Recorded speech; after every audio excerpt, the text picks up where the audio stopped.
A Christmas Carol. Preface. I've endeavored in this ghostly little book to raise the ghost of an idea which shall not put my readers out of humor with themselves, with each other, with the season, or with me. May it haunt their house pleasantly, and no one wish to lay it. Their faithful friend and servant, Charles Dickens, December 1843. Stave 1. Marley's Ghost. Marley was dead to begin with. There is no doubt whatever about that. The register of his burial was signed by the clergyman, the clerk, the undertaker, and the chief mourner. Scrooge signed it, and Scrooge's name was good upon change for anything he chose to put his hand to. Old Marley was dead as a doornail. Mind, I don't mean to say that I know, of my own knowledge, what there is particularly dead about a doornail. I might have been inclined myself to regard a coffin nail as the deadest piece of ironmongery in the trade. But the wisdom of our ancestors is in the simile, and my unhallowed hand shall not disturb it, or the country's done for. You will therefore permit me to repeat emphatically that Marley was dead as a doornail. Scrooge knew he was dead? Of course he did. How could it be otherwise? Scrooge and he were partners for I don't know how many years. Scrooge was his sole executor, his sole administrator, his sole assign, his sole residuary, legatee, his sole friend and sole mourner. And even Scrooge was not so dreadfully cut up by the sad event that he was an excellent man of business on the very day of the funeral, and solemnized it with an undoubted bargain. The mention of Marley's funeral brings me back to the point I started from. There is no doubt that Marley was dead. This must be distinctly understood, or nothing wonderful can come of the story I am about to relate.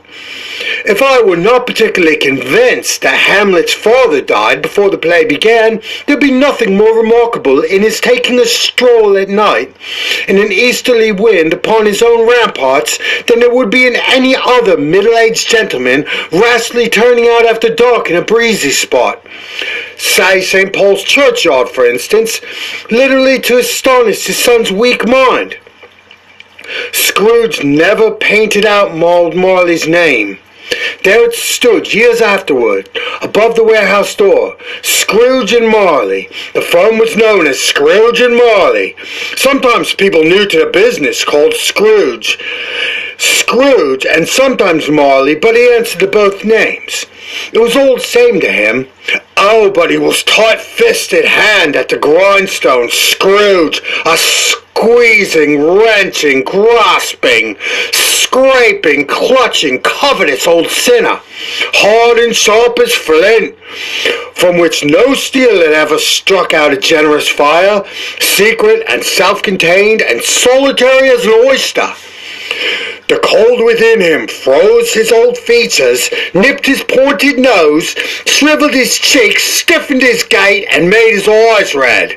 His thin lips blew, and spoke out shrewdly in his grating voice. A frosty rime was on his head, and his eyebrows, and his wiry chin. He carried his own low temperature always about with him. His iced office in dog days and didn't thaw 1 degree at Christmas. External heat and cold had very little influence on Scrooge. No warmth could warm, no wintry weather chill him.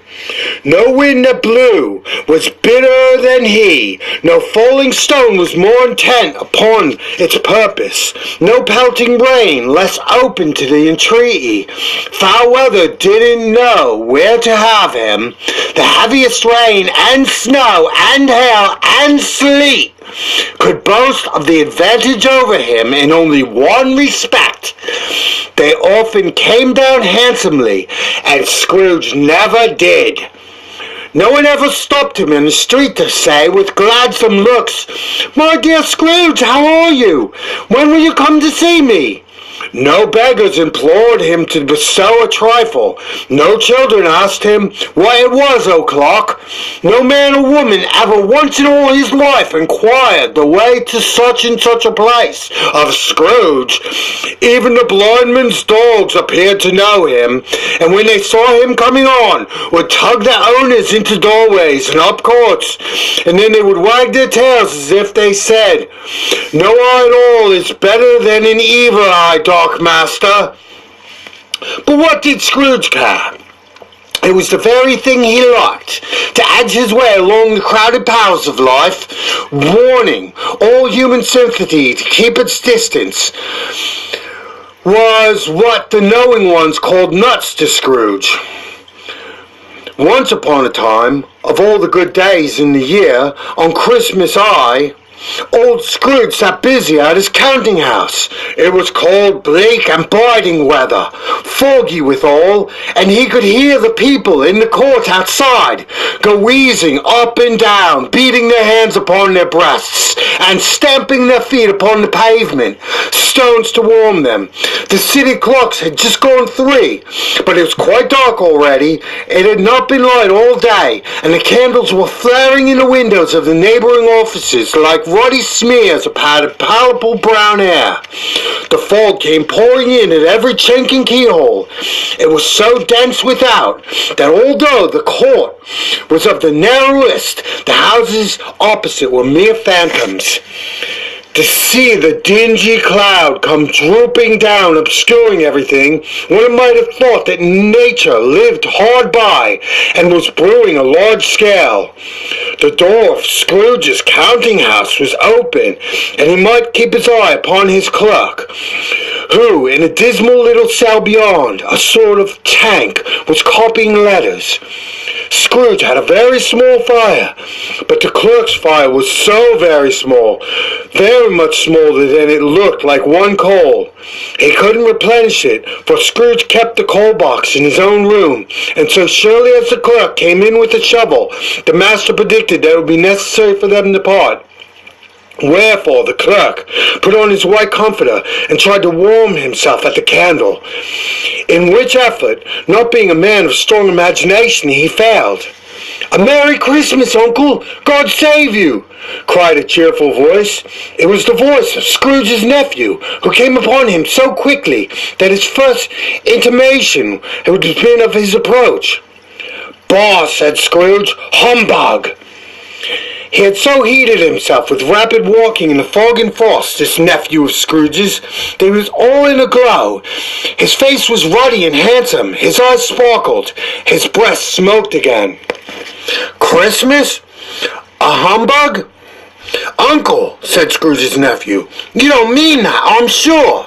"I do," said Scrooge. "Merry Christmas. What right have you to be merry? What reason have you to be merry? You're poor enough." "Come then," returned the nephew gaily. "What right have you to be dismal? What reason have you to be morose? You're rich enough."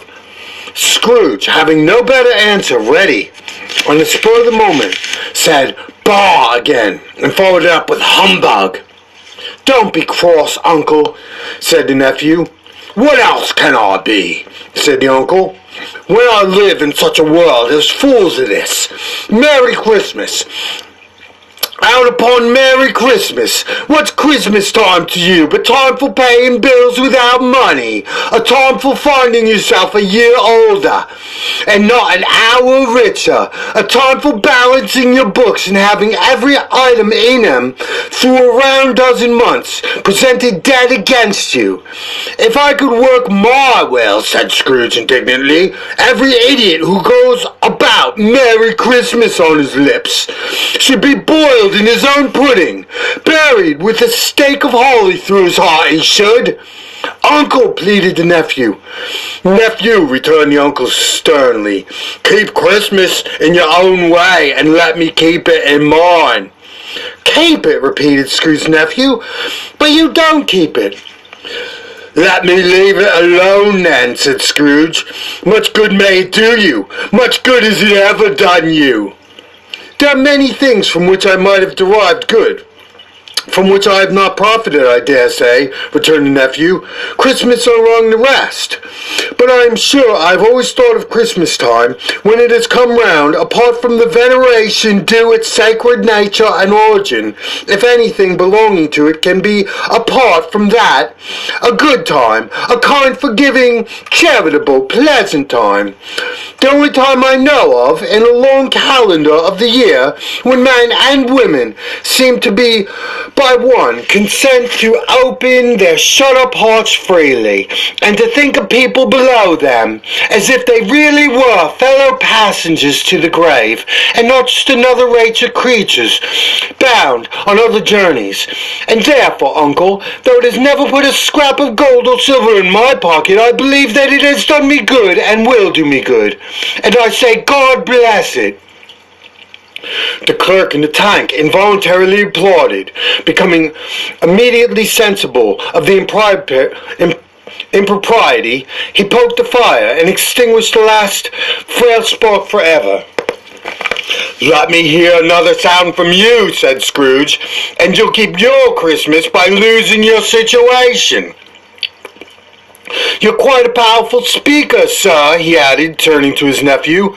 "I wonder you don't go into Parliament. Don't be angry with me, uncle. Come, dine with us tomorrow." Scrooge said that he would see him. Yes, he did. He went on the whole length of expression, and said that he would see him in that extremity first. "But why?" cried Scrooge's nephew. "Why?" "Why did you get married?" said Scrooge. "Because I fell in love." "Because you fell in love," growled Scrooge, as if it were the only thing in the world more ridiculous than a Merry Christmas. "Good afternoon." "Nay, uncle, but you never came to see me before that happened. Why give it as a reason for not coming now?" "Good afternoon," said Scrooge. "I want nothing from you. I ask nothing from you. Why cannot we be friends?" "Good afternoon," said Scrooge. "I am sorry with all my heart to find you so resolute. We have never had any quarrel to which I've become a party, but I have made the trial in homage to Christmas, and I'll keep my Christmas humor to the last. So a Merry Christmas, uncle." "Good afternoon," said Scrooge. "And a Happy New Year." "Good afternoon," said Scrooge. His nephew left the room without an angry word. Notwithstanding, he stopped at the outer door to bestow the greetings of the season on the clerk, who, cold as he was warmer than Scrooge, for he returned them cordially. "There's another fellow," muttered Scrooge, who overheard him, "my clerk with 13 shillings a week, and a wife and family, talking about a Merry Christmas. I'll retire to Bedlam." This lunatic, in setting Scrooge's nephew out, had let 2 other people in. They were portly gentlemen, pleasant to behold, and now stood with their hats off in Scrooge's office. They had books and papers in their hands. They bowed to him. "Scrooge and Marley's, I believe," said one of the gentlemen, referring to his list.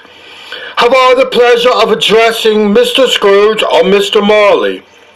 "Mr. Marley has been dead these 7 years," Scrooge replied. "He died 7 years ago this very night."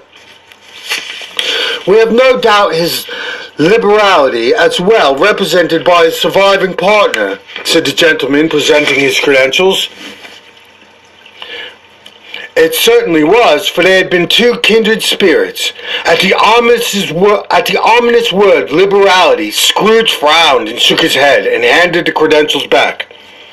"At this festive season of year, Mr. Scrooge," said the gentleman, taking up a pen, "it is more than usually desirable that we should make some slight provision for the poor and destitute, who suffer greatly at the present time.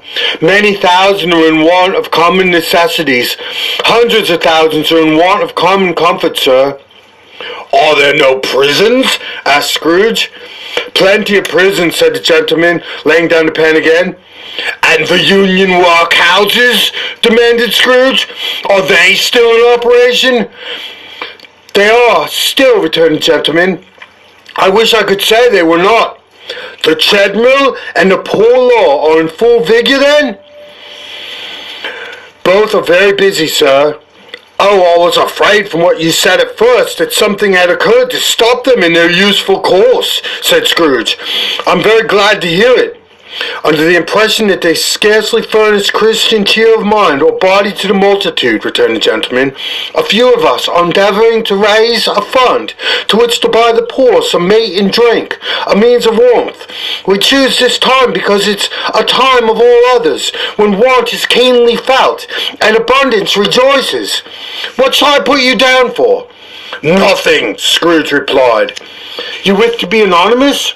I wish to be left alone. Since you ask me what I wish, gentlemen, that is my answer. I don't make merry myself at Christmas, and I can't afford to make idle people merry. I help to support the establishments I've mentioned. They cost enough, and those who are badly off must go there. Many can't go there. Many would rather die. If they would rather die, said Scrooge, they had better do it, and decrease the surplus population. Besides, excuse me, I don't know that. But you might know it, observed the gentleman. It's none of my business, Scrooge returned. It's enough for a man to understand his own business and not interfere with other people's. Mine occupies me constantly. Good afternoon, gentlemen. Seeing clearly that it would be useless to pursue their point, the gentleman withdrew. Scrooge resumed his labours. With an improved opinion of himself, and in a more facetious temper than was usual with him. Meanwhile, the fog and darkness thickened, so the people ran about with flaring links, preferring their services to go before horses and carriages, and conduct them on their way. The ancient tower of a church, whose gruff old bell was always peeping slyly down at Scrooge out of a Gothic window in the wall, became invisible, and struck the hours and quarters in the clouds with tremulous vibrations afterwards, as if its teeth were chattering in its frozen head up there. The cold became intense. In the main street at the corner of the court, some labourers were preparing the gas pipes, and had lighted a great fire in a brazier, round which a party of ragged men and boys were gathered,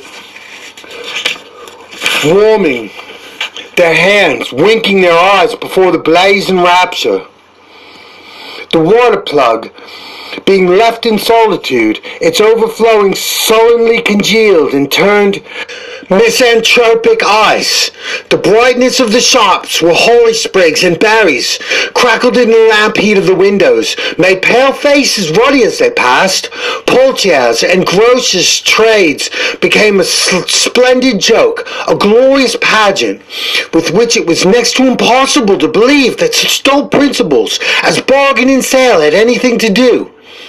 The Lord Mayor, in the stronghold of the mighty mansion house, gave orders to his 50 cooks and butlers to keep Christmas as the Lord's Mayor household should, and even the little tailor, whom he had fined 5 shillings on the previous Monday for being drunk and bloodthirsty in the streets, stood up tomorrow's pudding in his garret, while his lean wife and his baby sallied out to buy the beef. Foggier yet and colder, piercing, searching, biting cold. It was a good St. Dunstan who had nipped the evil spirit's nose with a touch of such weather, that instead of using his familiar weapons, then indeed he would have roared to lusty purpose.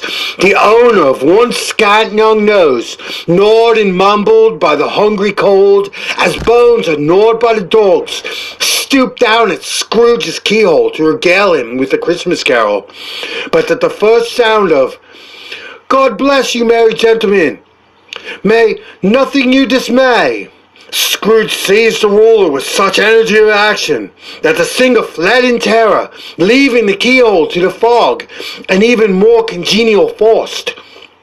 At the length of the hour of shutting up the count-house arrived. It was ill-will Scrooge dismounted from his stool and tacitly admitted the fact that expectant clerk came into the tank, who instantly snuffed his candle out and put on his hat. "You want all day tomorrow, I suppose," said Scrooge. "If convenient, sir." "It's not convenient," said Scrooge. "It's not fair. If I was to stop half a crown for it, I think you'd think yourself ill-used, I'll be bound." The clerk smiled faintly.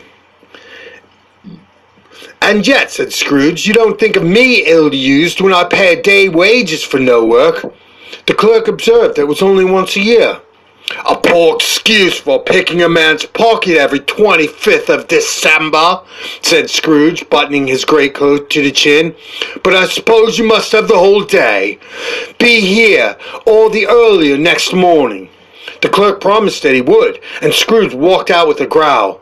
The office was closed in a twinkling, and the clerk, with the long ends of his white comforter dangling below his waist, for he boasted no greatcoat, went down a slide on Cornhill at the end of the lane of boys 20 times in honor of its being Christmas Eve, and they ran to Camden Town as hard as he could pelt to play blindman's buff.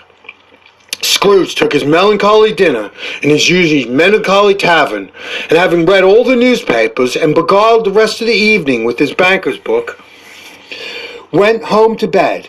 He lived in chambers which had once belonged to his deceased partner.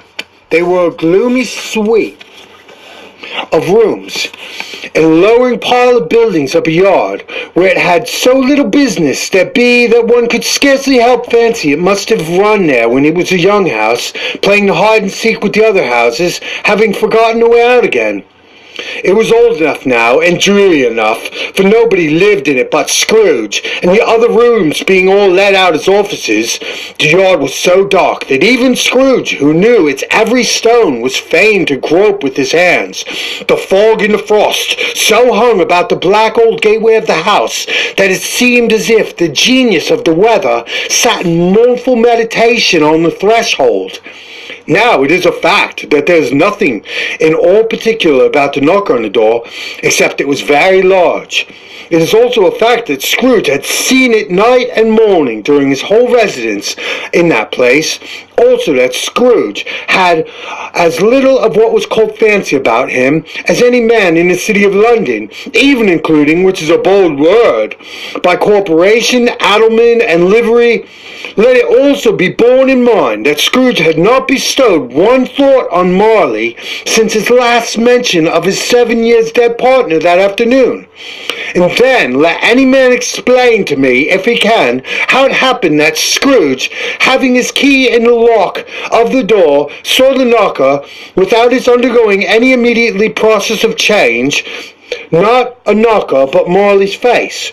Marley's face. It was not an impenetrable shadow, as the other objects in the yard were, but had a dismal light about it, like a bad lobster in a dark cellar. It was not angry or ferocious, but looked at Scrooge as Marley used to look, with the ghostly spectacles turned upon its ghostly forehead.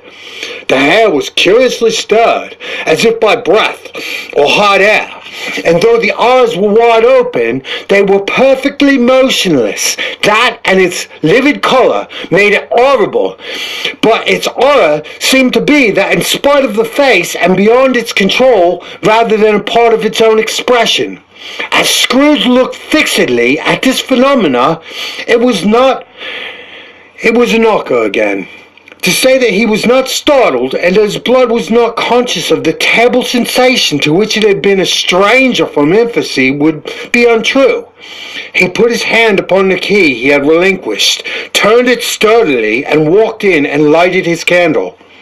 He did pause for a moment's irresolution before he shut the door, and he did look cautiously behind at first, as if he half expected to be terrified with the sight of Marley's pigtails sticking out in the hall. But there was nothing on the back of the door except the screws and nuts that held the knocker on. So he said "pooh-pooh" and closed it with a bang.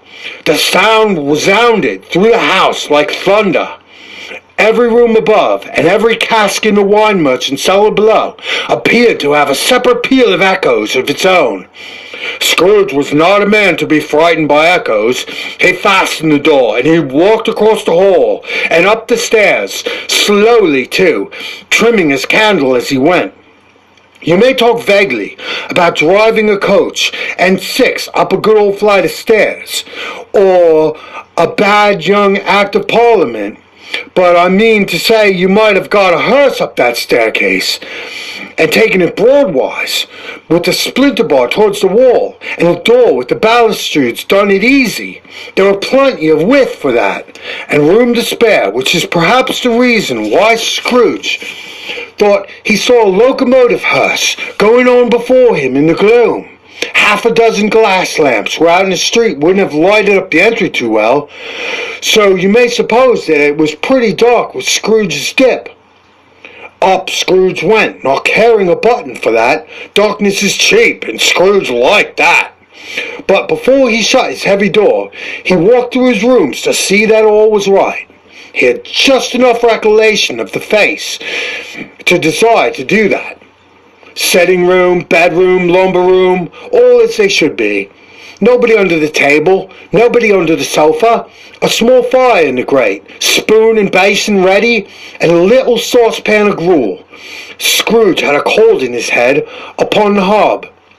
Nobody under the bed, nobody in the closet, nobody in the dressing gown, which was hanging up in suspicious attitude against the wall. Lumber room as usual. Old fire guard, old shoes, 2 fish baskets, washing stand on 3 legs, a poker. Quite satisfied, he closed the door, he locked himself in, double locked himself in, which was not his custom. Thus secured against surprise, he took off his cravat, put his dressing gown and slippers and his nightcap, and sat down before the fire to take his gruel. It was a very low fire indeed, nothing on such a bitter night. He was obliged to sit close to it and brood over it, before he could extract the least sensation of warmth from such a handful of fuel. The fireplace was an old one, built by some Dutch merchant long ago, paved all around, quaint Dutch tiles, designed to illustrate the scriptures. There were Cain's, Abel's, Pharaoh's daughters, queens of Sheba, angelic messengers descending through the air on clouds like feather beds, Abraham's, Beshavers, apostles putting off to sea in Buddha boats, hundreds of figures to attract his thoughts. And yet, that face of Marley, 7 years dead, came like ancient prophet's rod and swallowed up the whole. If each smooth tile had been a blank at first, with power to shape some picture on its surface from disjointed fragments of his thoughts, there would have been a copy of old Marley's head on every one. "Humbug," said Scrooge, and walked across the room. After several turns, he sat down again. As he threw his head back in the chair, his glance happened to rest upon a bell, a disused bell that hung in the room, and communicated for some purpose now forgotten with a chamber in the highest story of the building. It was with great astonishment and with a strange inexplicable dread that as he looked he saw the bell begin to swing. It swung so softly in the outset that it scarcely made a sound. But soon it rang out loudly, and so did every bell in the house. This might have lasted half a minute or a minute, but it seemed an hour.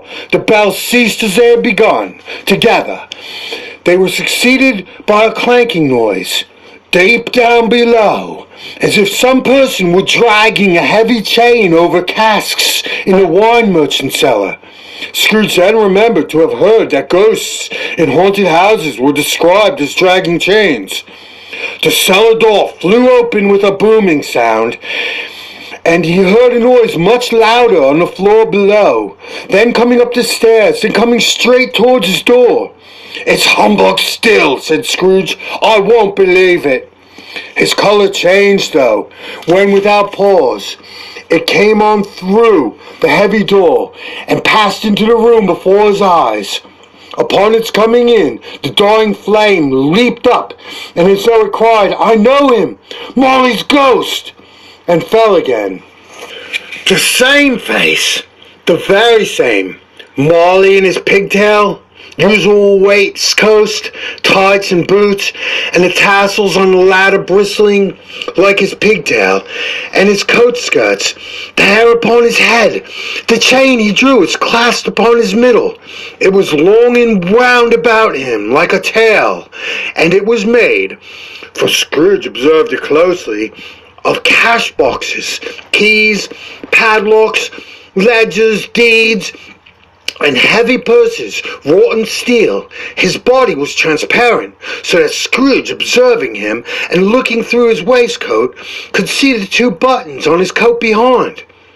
Scrooge had often heard it said that Marley had no bowels, but he had never believed it until now. No, nor did he believe it even now. Though he looked the phantom through and through, he saw it standing before him, though he felt the chilling influence of its death-cold eyes, and marked the very texture of the folded kerchief bound about his head and chin, which wrapper he had not observed before. He was still incredulous, and he fought against his senses. "How now?" said Scrooge, caustic and cold as ever. "What do you want with me?" "Much," said Marley's voice, "no doubt about it." "Who are you?" "Ask me who I was." "Who were you then?" said Scrooge, raising his voice. "You're particular for a shade." He was going to say to a shade, but substituted this as more appropriate. "In life I was your partner, Jacob Marley." Can you sit down?" asked Scrooge, looking doubtful at him. "I can." "Do it then." Scrooge asked the question because he didn't know whether a ghost so transparent might find himself in a condition to take a chair, or felt that in event of being impossible, it might involve the necessity of an embarrassing explanation. But the ghost sat down on the opposite side of the fireplace, as if he was quite used to it. "You don't believe me," observed the ghost.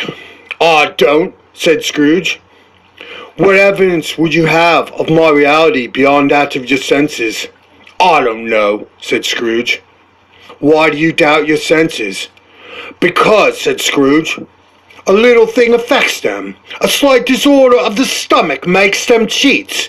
You may be an undigested bit of beef, a blot of mustard, a crumb of cheese, a fragment of underdone potato. There's more gravy than grave about you, wherever you are." Scrooge was not much in the habit of cracking jokes, nor did he feel in his heart by any means waggish then. The truth is that he tried to be smart, as a means of distracting his own attention and keeping down his terror, for the spectre's voice disturbed the very marrow in his bones. To sit staring at those fixed glazed eyes in silence for a moment would play, Scrooge felt, the very deuce with him. There was something very awful, too, in the spectre's being provided with an infernal atmosphere of its own. Scrooge could not feel it himself, but this was clearly the case, for though the ghost sat perfectly motionless, its hair, skirts, tassels were still agitated by the hot vapor from an oven. "You see this toothpick?" said Scrooge, returning quickly to the charge, for the reason just assigned, and wishing as though it were only for a second to divert the vision's stony gaze from himself. "I do," replied the ghost. "You are not looking at it," said Scrooge. "But I see it," said the ghost, notwithstanding. "Well," returned Scrooge, "I have but swallowed this, and be for the rest of my days persecuted by a legion of goblins, all of my own creation. Humbug, I tell you, humbug!" At this point, the spirit raised a frightful cry, and shook its chain with such dismal and appalling noise that Scrooge held on tight to his chair to save himself from falling into a swoon. But how much greater was his horror when the phantom, taking off the bandage round its head as if it were too warm to wear indoors, its lower jaw dropped down to its breast. Scrooge fell upon his knees, clasped his hands before his face. "Mercy," said, "dreadful apparition, why do you trouble me?" "Man of the worldly mind," replied the ghost, "do you believe in me or not?" "I do," said Scrooge, "I must. But why do spirits walk the earth, and why do they come to me?" "It is required of every man," the ghost returned, "that the spirit within him should walk abroad among his fellow men, and travel far and wide, and if that spirit goes not forth in life, it is condemned to do so after death. It is doomed to wander through the world, oh woe is me, and witness what it cannot share, but might have shared on the earth, and turn to happiness." Again the spectre raised a cry, and shook its chain, and wrung its shadowy hands. "You are fettered," said Scrooge, trembling. "Tell me why." "I wear the chain I forged in life," replied the ghost. "I made it link by link, and yard by yard. I girded it on my own free will, and on my own free will I wore it. It is the pattern. Is that pattern strange to you?" Scrooge trembled more and more. "Or would you know," pursued the ghost, "the weight and length of the strong coil you bear yourself? It was full as heavy and as long as this 7 Christmas Eves ago. You have labored on it since. It is a ponderous chain." Scrooge glanced about him on the floor, in expectation of finding himself surrounded by some 50 or 60 fathoms of iron cable, but he could see nothing. "Jacob," he spoke imploringly, "old Jacob Marley, tell me more. Speak comfort to me, Jacob." "I have none to give," the ghost replied. "It comes from other regions, Ebenezer Scrooge, and is conveyed by other ministers to other kinds of men. Nor can I tell you what I would. A very little more is all permitted to me. I cannot rest. I cannot stay. I cannot linger anywhere. My spirit never walked beyond our counting house. Mark me, in life, my spirit never roved beyond the narrow limits of our money-changing hole, and weary journeys lie before me." It was habit with Scrooge, whenever he became thoughtful, to put his hands in his breeches pockets. Pondering on what the ghost had said, he did so now, but without lifting his eyes or getting off his knees. "You must have been very slow about it, Jacob," Scrooge observed in such businesslike manner, though with humility and deference. "Slow?" the ghost repeated. 7 years dead," mused Scrooge, "and travelling all the time?" "The whole time," said the ghost. "No rest, no peace, incessant torture of remorse." "You travel fast?" said Scrooge. "On the wings of the wind," replied the ghost. "You might have got a great quantity of ground in 7 years," said Scrooge. The ghost, on hearing this, set up another cry, and clanked its chain so hideously in the dead silence of the night that the ward would have been justified in indicating it for a nuisance. "O captive, bound and ironed, double-ironed," cried the phantom, "not to know the ages of incessant labor by mortal creatures, for this earth must pass into eternity, before the good of which comes acceptable as all is developed. Not to know that any Christian spirit, working kindly in its little sphere, whatever may be, will find mortal life too short for its vast means of usefulness.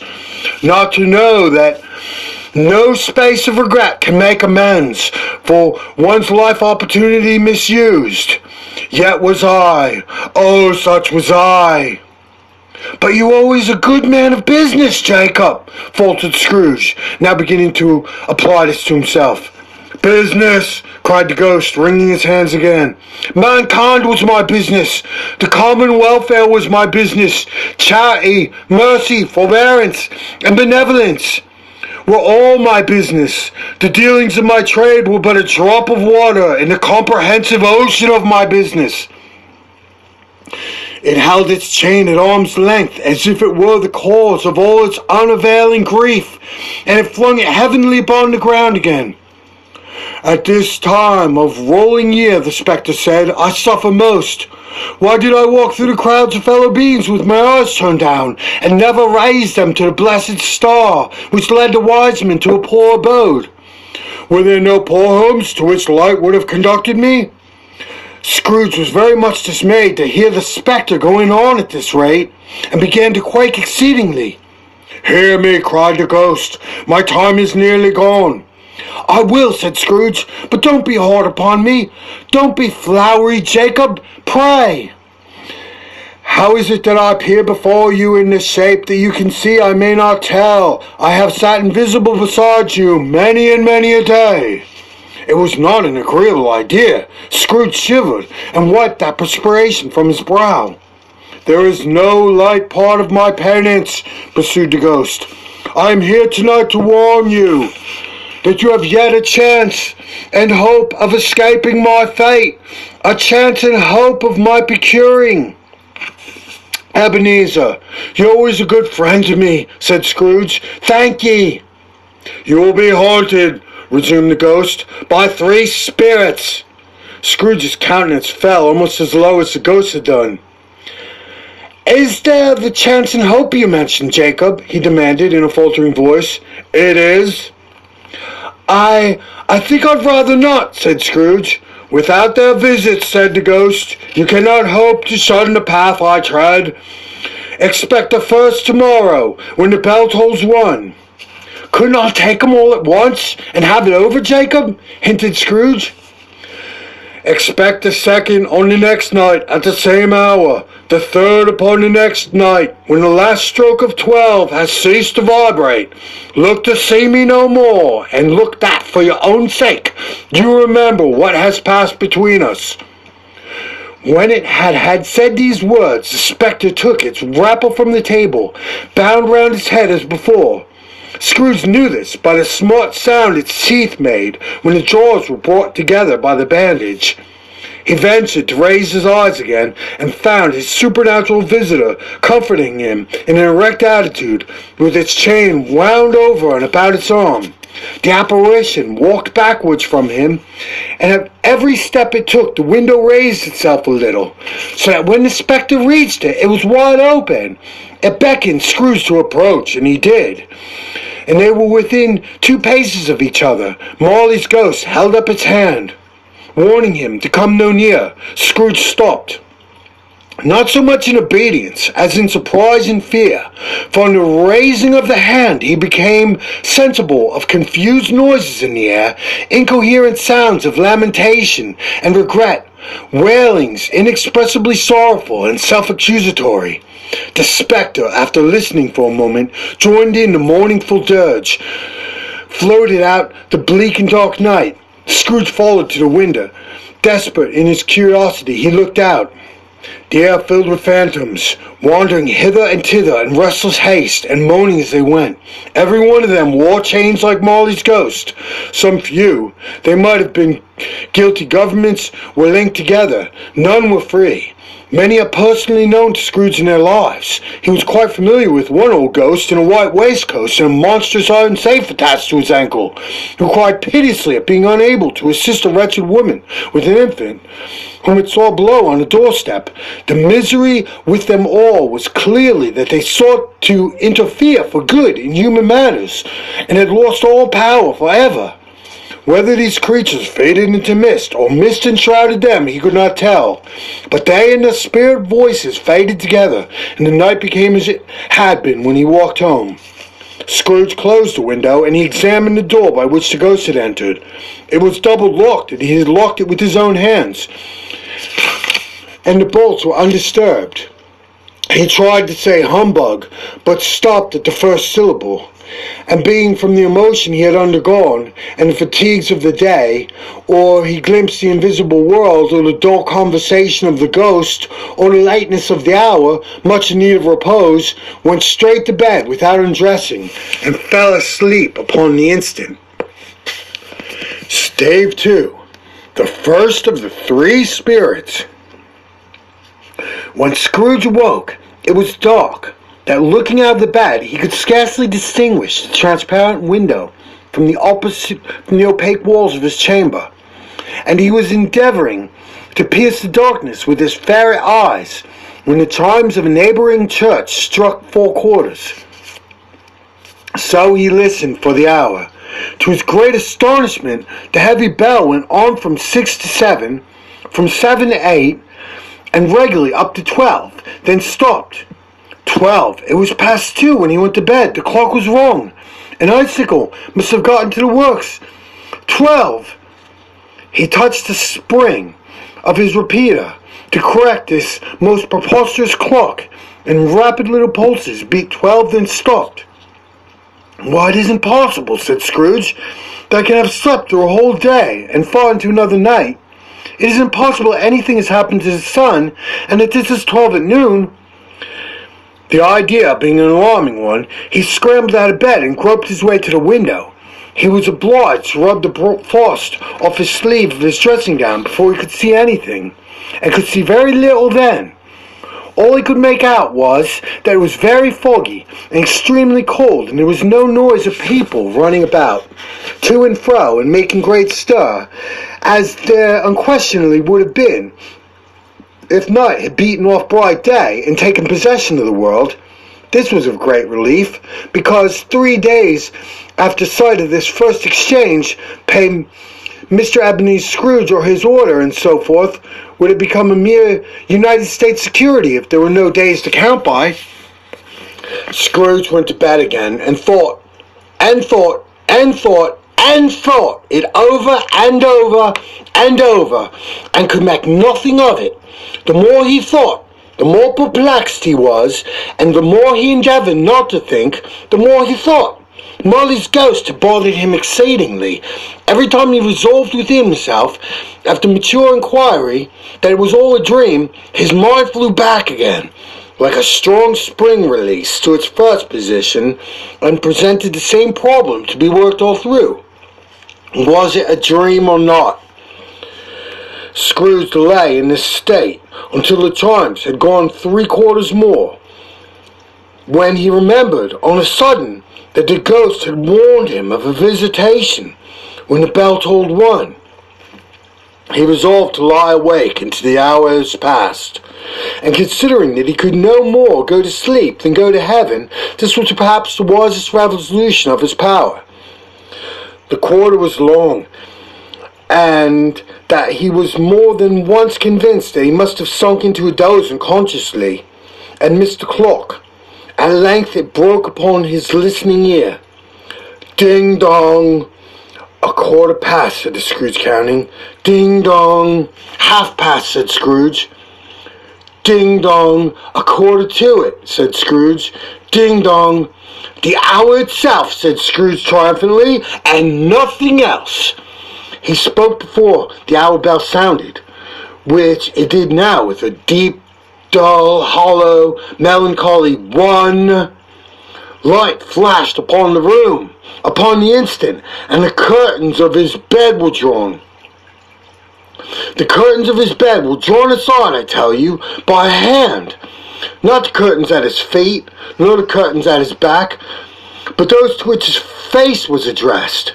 The curtains of his bed were drawn aside, and Scrooge, starting up into a half-recumbent attitude, found himself face to face with an unearthly visitor, who drew them as close to it as you or I am now to you, and I am standing in the spirit at your elbow. It was like a strange figure, like a child, yet not so like a child as like an old man, viewed through some supernatural medium, which gave him the appearance of having receded from view, and being diminished to a child's proportions. Its hair, which hung about its neck and down its back, was white as with age, and yet the face had not a wrinkle in it, and the tenderest bloom was upon its skin. The arms very long and muscular, and the hands the same, as if its hold were of uncommon strength. Its legs and feet were more delicate formed, were like those upper members bare. It wore a tunic of the purest white, and round its waist was bound a lustrous belt, a sheen of which was beautiful. It held a branch of fresh green holly in its hand, in singular contradiction of the wintry emblem, had its dress trimmed with summer flowers. But the strangest thing about it was that from the crown of its head was sprung a clear white jet of light, by which all was visible, and which was doubtless the occasion of its using in its duller moments a great extinguisher for a cap, which it now held under its arm. Even this, though, when Scrooge looked at it with increasing steadiness, was not its strangest quality, for its belt sparkled and glittered, now in one part and now in another, and what was light one instant and at another time was dark, so the figure itself fluctuated, and its distinctness, being now a thing with one arm, now with one leg, now with 20 legs, now a pair of legs without a head, now a head without a body, of which dissolving parts no outline would be visible in the dense gloom wherein they melted away. And in the very wonder of this, it would itself again, distinct and clear as ever. "Are you the spirit, sir, whose coming was foretold to me?" asked Scrooge. "I am." The voice was soft and gentle, singularly low, as if instead of being so close to him, it were at a distance. "Who and what are you?" Scrooge demanded. "I am the ghost of Christmas past." "Long past?" inquired Scrooge, observant of its dwarfish stature. "No, your past." Perhaps Scrooge could not have told anybody why, if anybody could have asked him, but he had a special desire to see the spirit in his cap, and begged him to be covered. "What?" exclaimed the ghost. "Would you so soon put out with worldly hands the light I give you? Is it not enough that you are one of those whose passions made this cap, upon forced me through whole trains of years to wear it low upon my brow?" Scrooge reverently disclaimed all intentions to offend, or any knowledge of having wilfully bonneted the spirit any period of his life. He then made bold inquire what business brought him there. "Your welfare," said the ghost. Scrooge expressed himself much obliged, but could not help thinking that a night of unbroken rest would have been more conducive to that end. The spirit must have heard him thinking, for it said immediately, "Your reclamation, then, take heed." It put out a strong hand as it spoke, and clasped him gently by the arm.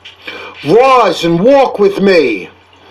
It would have been in vain for Scrooge to plead that the weather and the hour were not adapted to pedestrian purposes, that the bed was warm, that the thermometer a long way below freezing, that he was clad but lightly in his slippers, dressing gown, and nightcap, and that he had a cold upon him at the time.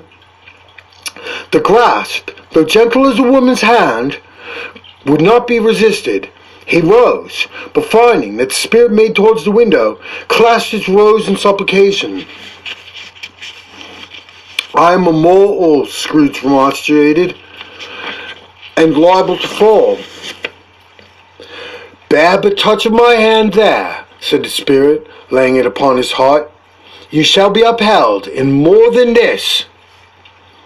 As the words were spoken, they passed through the wall, and stood upon the country road, with fields on either hand. The city had entirely vanished. Not a vestige of it was to be seen. The darkness and the mist had vanished with it, for it was a clear, cold winter day, with snow upon the ground. "Good heaven!" said Scrooge, clasping his hands together as he looked about him. "I was bred in this place. I was a boy here." The spirit gazed upon him mildly.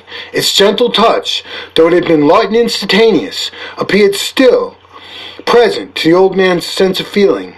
He was conscious of 1,000 odors floating in the air, each one connected with 1,000 thoughts and hopes and joys and cares long, long forgotten.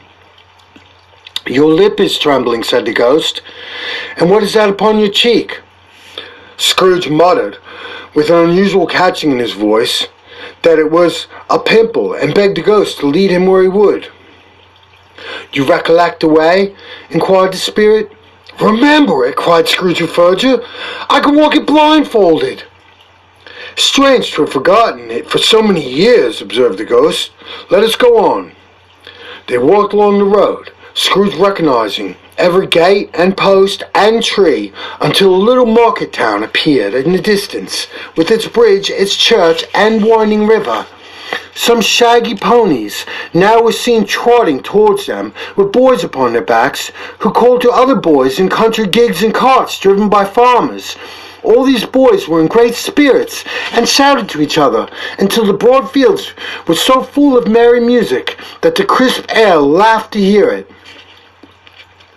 "These are but shadows of things that have been," said the ghost. "They have no consciousness of us." The jocund travelers came on, and as they came, Scrooge knew and named every one.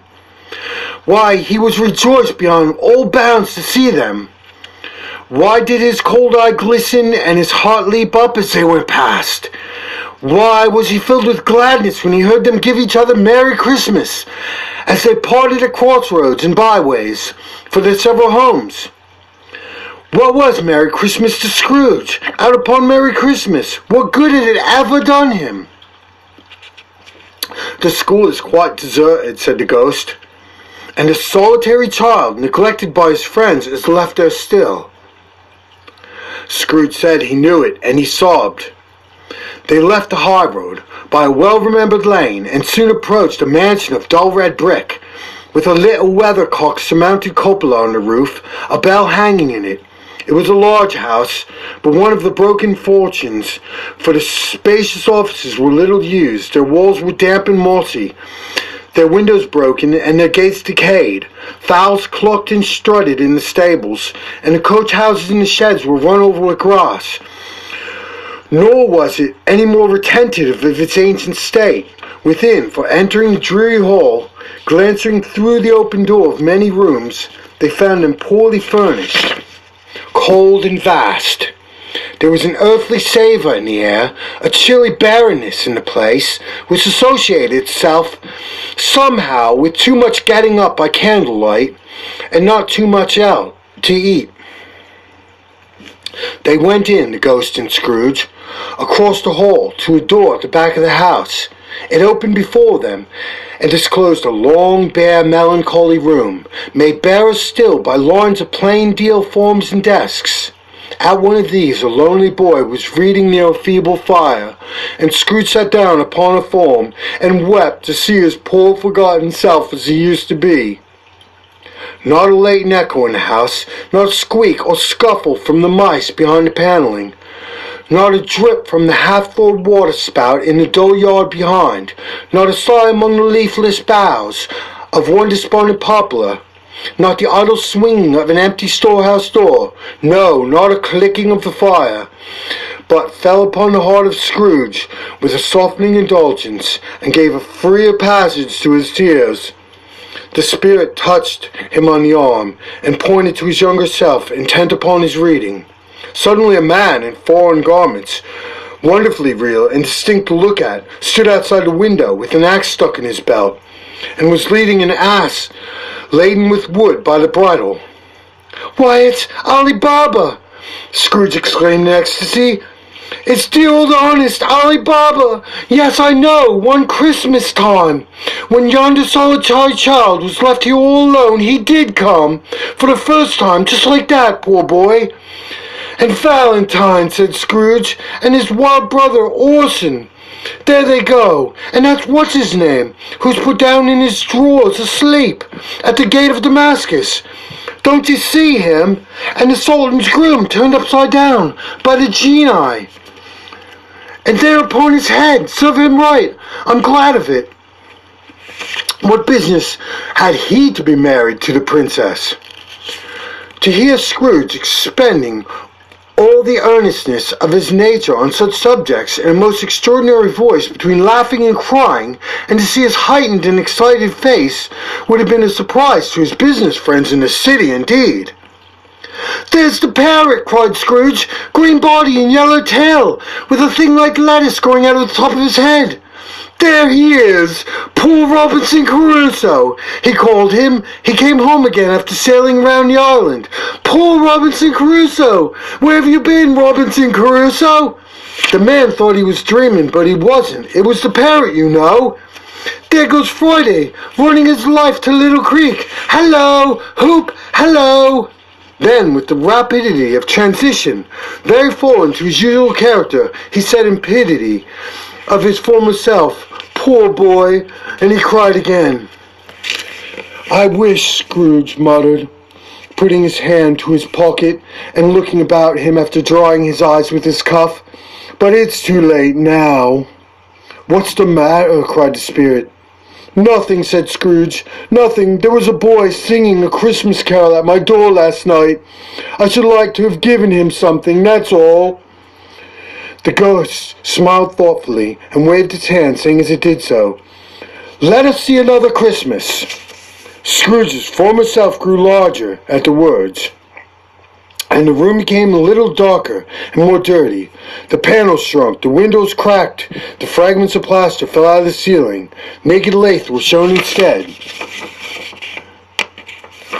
But how all this was brought about, Scrooge knew no more than you do. He only knew that it was quite correct, that everything had happened so.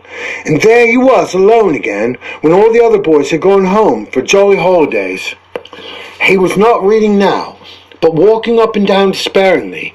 Scrooge looked at the ghost, with a mournful shaking of his head, glanced anxiously towards the door.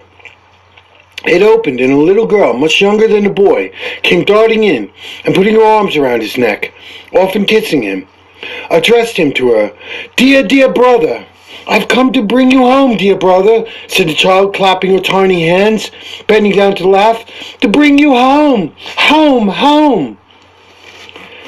"Yes, little fan?" returned the boy. "Yes," said the child, brimful of glee. "Home for good, home and all, home for ever and ever.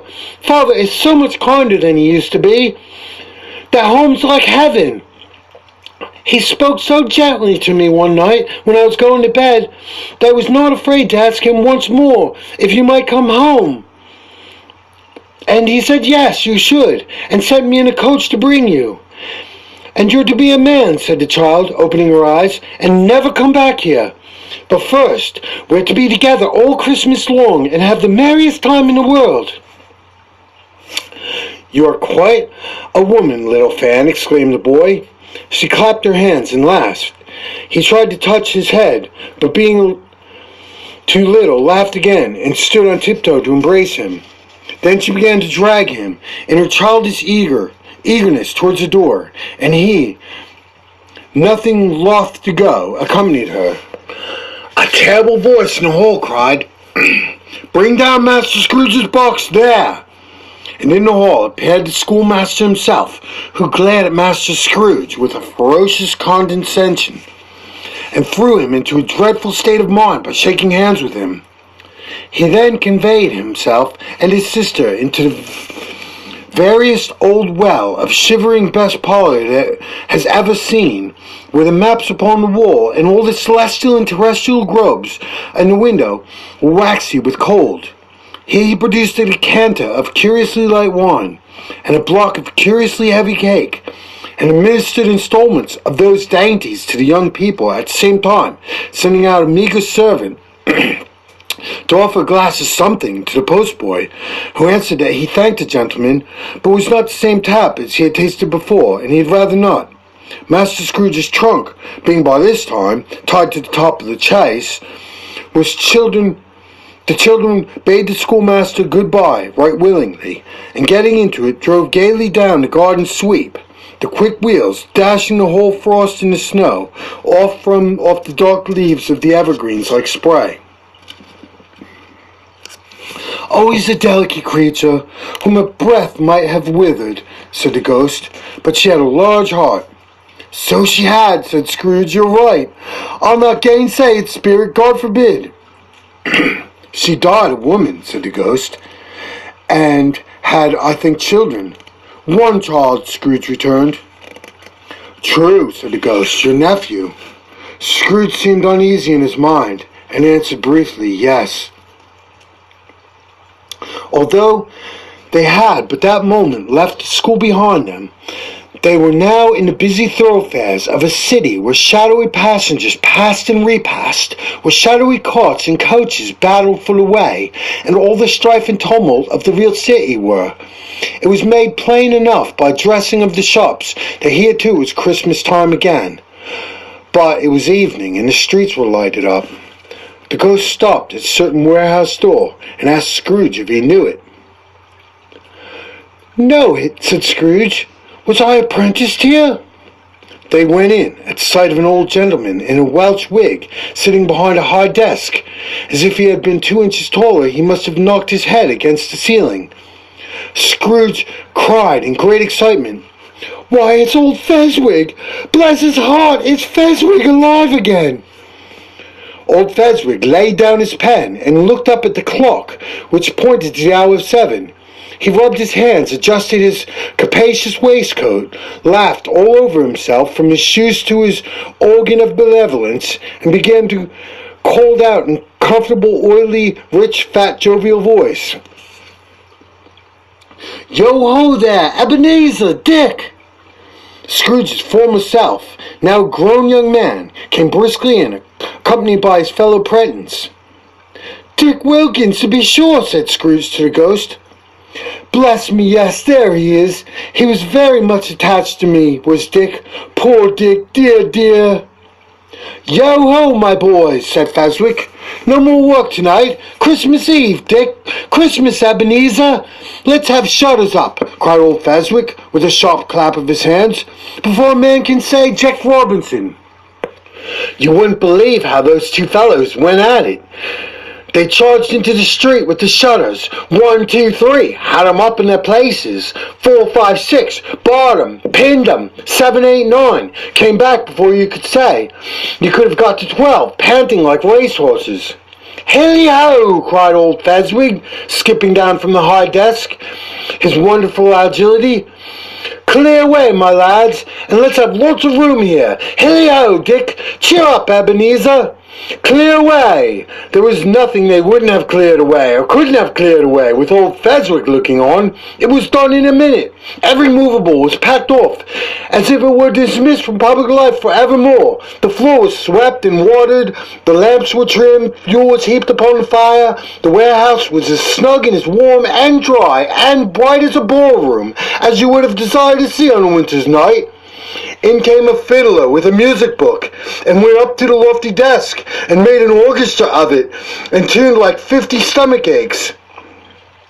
In came Mrs. Fezwick, one vast substantial smile. In came 3 Fezwigs, beaming and lovable. In came 6 young fellows, whose hearts they broke. In came all the young men and women employed in the business. In came the housemaid with her cousin and the baker. In came the cook with her brother's particular friend, the milkman. In came the boy from over the way, who was suspected of not having board enough from his master, trying to hide himself behind the girl from the next door, but one who was proved to have her ears pulled by the mistress. In they all came, one after the other, some shyly, some boldly, some gracefully, some awkwardly, some pushing, some pulling. In they all came, anyhow and everyhow.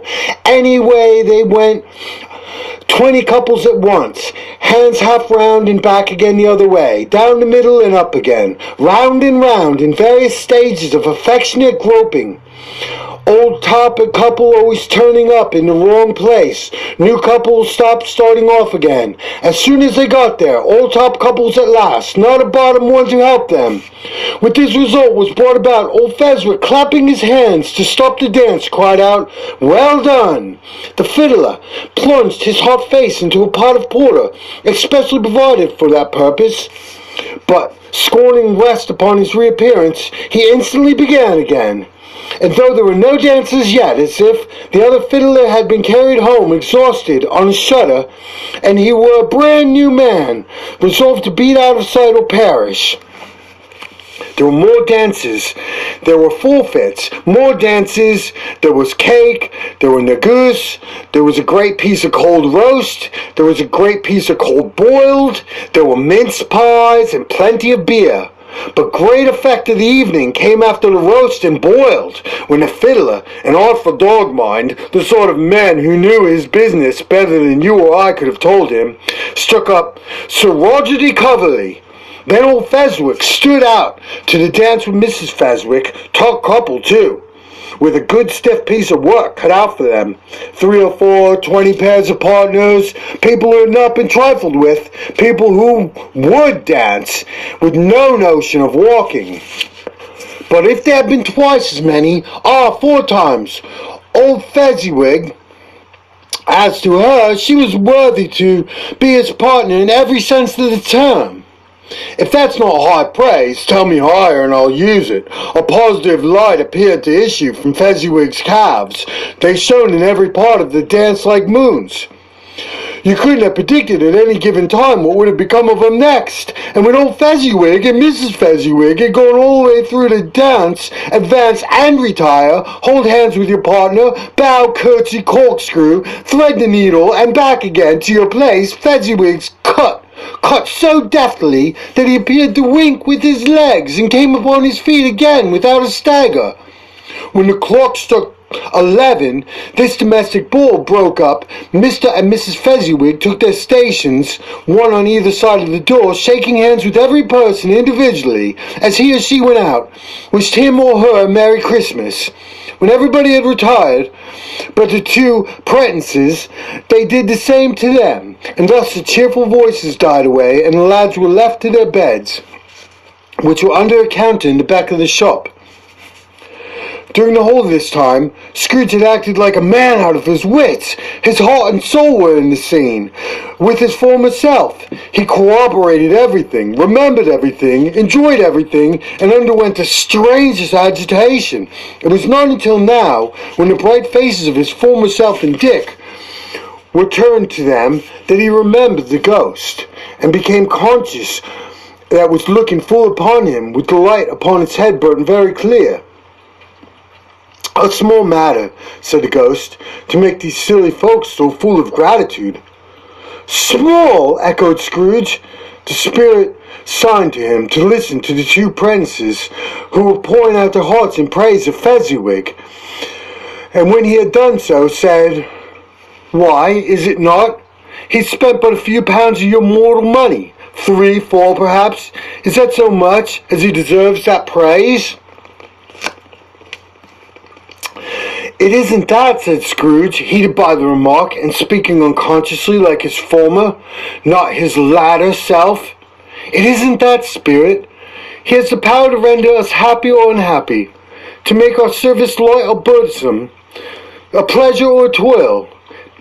Say that his power lies in words and looks, in things so slight and insignificant that it is impossible to add or count them up.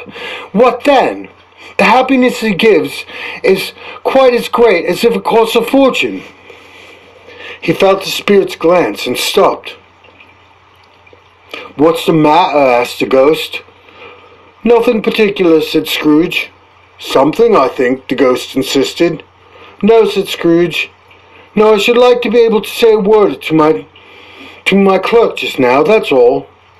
His former self turned down the lamps as he gave utterance to the wish, and Scrooge and the ghost again stood side by side in the open air. "My time grows short," observed the spirit. "Quick!" This was not addressed to Scrooge, or to anyone whom he could see, but it produced an immediate effect, for again Scrooge saw himself. He was older now, a man in the prime of life. His face had not the harsh and rigid lines of later years, but it had begun to wear signs of care and avarice. There was an eager, greedy, restless motion in the eye, which showed the passion that had taken root, and where the shadow of the growing tree would fall.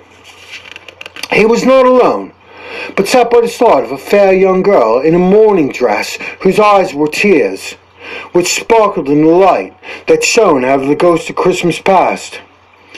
"It matters little," she said softly, "to you very little. Another idol has displaced me. If it can cheer and comfort you in time to come, as I would have tried to do, I would no cause to give it grief." "What idol has displaced you?" he rejoined. "A golden one." "'Tis is the even-handed dealing of the world," he said.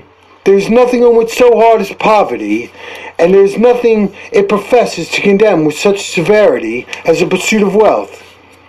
"You fear the world too much," she answered gently. "All your other hopes have merged into the hope of being beyond the chance of this sordid reproach. I've seen your noble aspirations fall off one by one, until the master passion gain and engross you, have I not?" "What then?" he retorted. "Even if I have grown so much wiser, what then? Am I not changed towards you?" She shook her head. "Am I?" "Our contract is an old one. It was made when we were both poor and content to be so, until in good season we could improve our worldly fortune by our patient industry. You are changed. When it was made, you were another man." "I was a boy," he said impatiently. "Your own feeling tells you that you are not what you are," she returned. "I am that which promised happiness, and when we were one in heart, is fraught with misery now that we are two. How often and how keenly I have thought of this, I will not say. It is enough that I have thought it, and I can release you." "Have I ever sought release?" "In words, no, never." "In what then?" "In changed nature, an altered spirit, in another atmosphere of life, another hope as its greatest end. In everything that made me love any worth in your value in your sight. If this had never been between us," said the girl, looking mildly but steadiness upon him, "tell me, would you seek me out and try to win me now? Oh no?"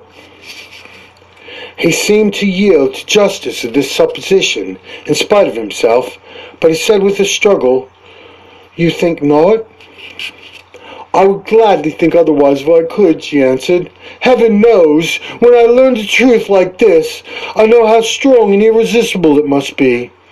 But if you were free today, tomorrow, yesterday, can even I believe that you would choose a dowerless girl, you who, in your very confidence with her, weigh everything by gain, or choosing her, if for a moment you were false enough to your one guiding principle to do so? Do I not know that your repentance and regret would surely follow? I do, and I release you with full heart for the love of him you once were." He was about to speak, but with her head turned from him, she resumed, "You may the memory of what hath passed me hope ye will have pain in this, a very, very brief time, and you will dismiss the recollection of it gladly as an unprofitable dream from which happened well that you awoke. May you be happy in the life you have chosen." She left him, and they parted. "Spirit," said Scrooge, "show me no more. Conduct me home. Why do you delight to torture me?" "One shadow more!" exclaimed the ghost. "No more!" cried Scrooge. "No more! I don't wish to see it! Show me no more!" But the relentless ghost pinioned him in both arms, and forced him to observe what happened next. They were in another scene and place, a room not very large or handsome, but full of comfort. Near to the window fire sat a beautiful young girl, so like the last that Scrooge believed it was the same until he saw her. Now a comely matron sitting opposite her daughter. The noise in the room was perfectly tumultuous, for there were more children there than Scrooge in his agitated state of mind could count, and unlike the celebrated herd in the poem, there were not 40 children conducting themselves like one, but every child was conducting itself like 40. The consequences were uproarious beyond belief, and no one seemed to care, and on the contrary, the mother and daughter laughed heartily, and enjoyed it very much, and the latter soon began to mingle in the sports got pillaged by the young brigands most ruthlessly. What would I not give to be one of them? Though I never could have been so rude. No, I wouldn't for the wealth of all the world have crushed that braided hair and torn it down for the precious little shoe.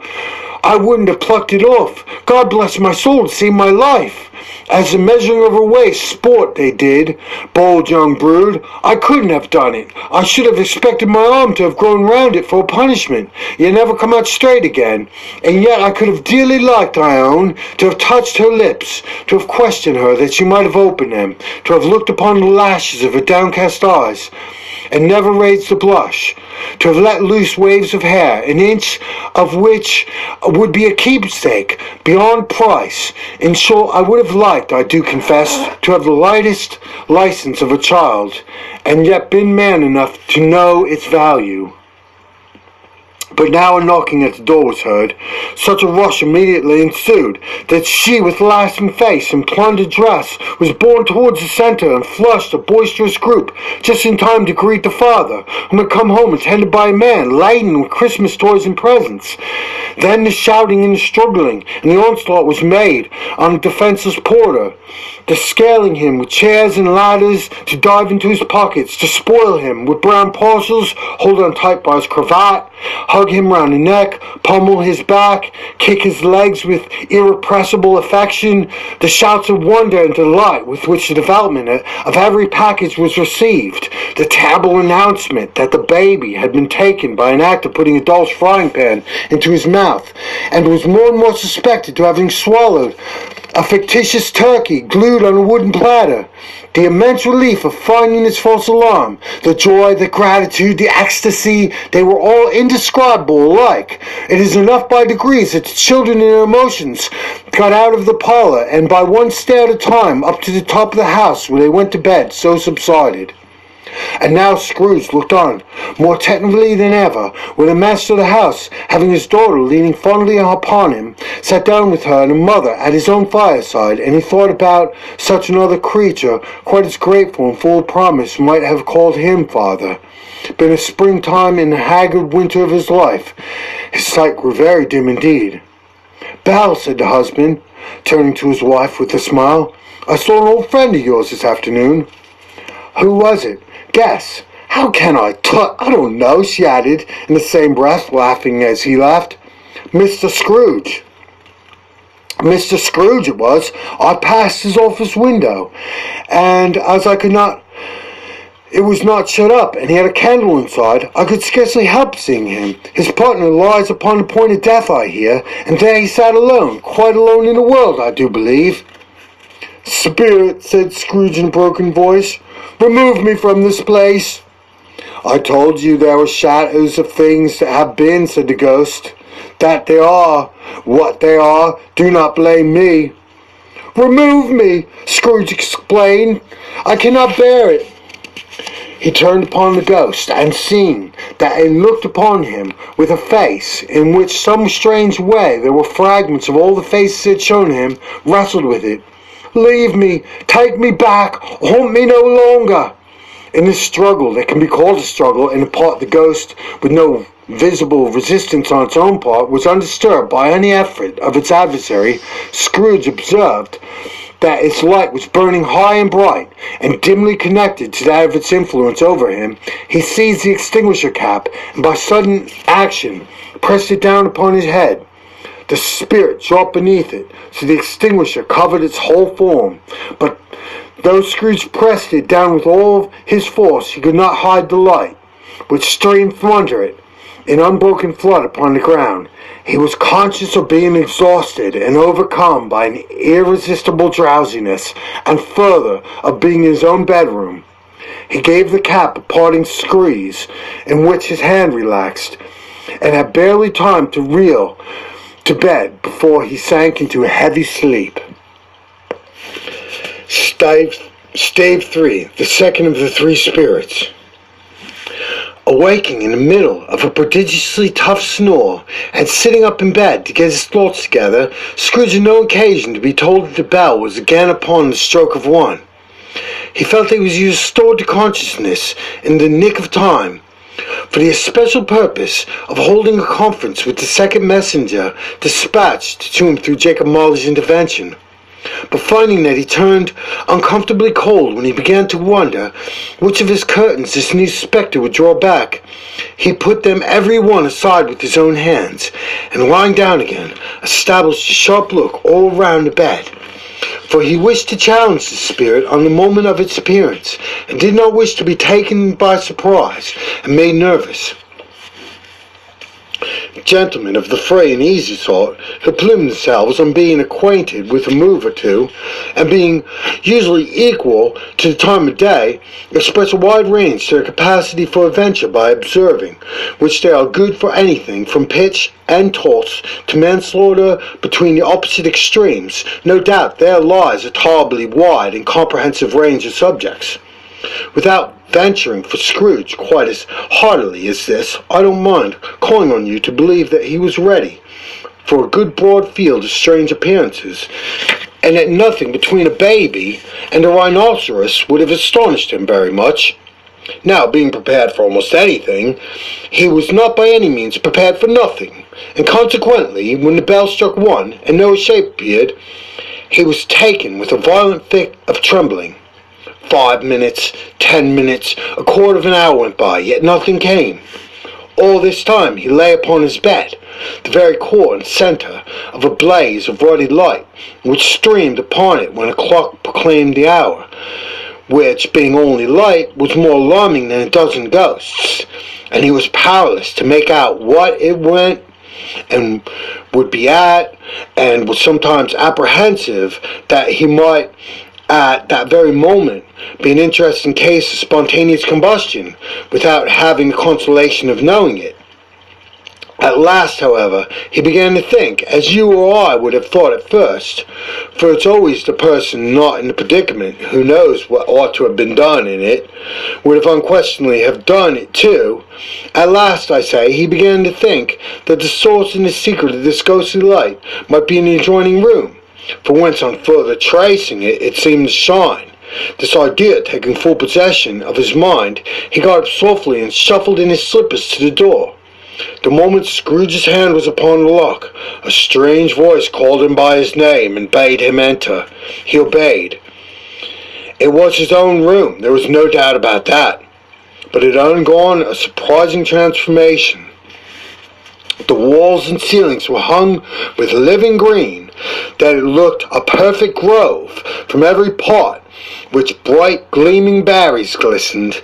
The crisp leaves of holly, mistletoe, and ivy reflected back the light, as if many little mirrors were scattered there, and such a mighty blaze went roaring up the chimney, and at the dull petrification of the hearth, and never known in Scrooge's time, or Marley's, for many, many winters had gone, heaped up on the floor to form a kind of throne, were turkeys, geese, game, poultry, brawn, great joints of meat, sucking pigs, long wreaths of sausages, mince pies, plum puddings, barrels of oysters, red-hot chestnuts, cherry-cheeked apples, juicy oranges, luscious pears, immense twelfth cakes, and seething bowls of punch that made the chamber dim with their delicious steam.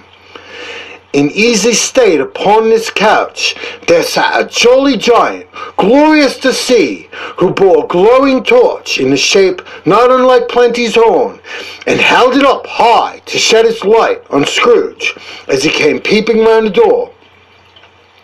"Come in," exclaimed the ghost. "Come in and know me better, man." Scrooge entered timidly and hung his head before the spirit. He was not the dogged Scrooge he had been, and though the spirit's eyes were clear and kind, he did not like to meet them.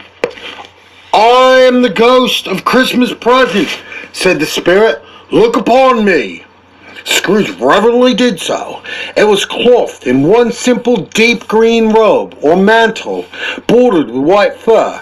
This garment hung so loosely on the figure that its capacious breast was bare, as if disdaining to be warded or concealed in any artifice.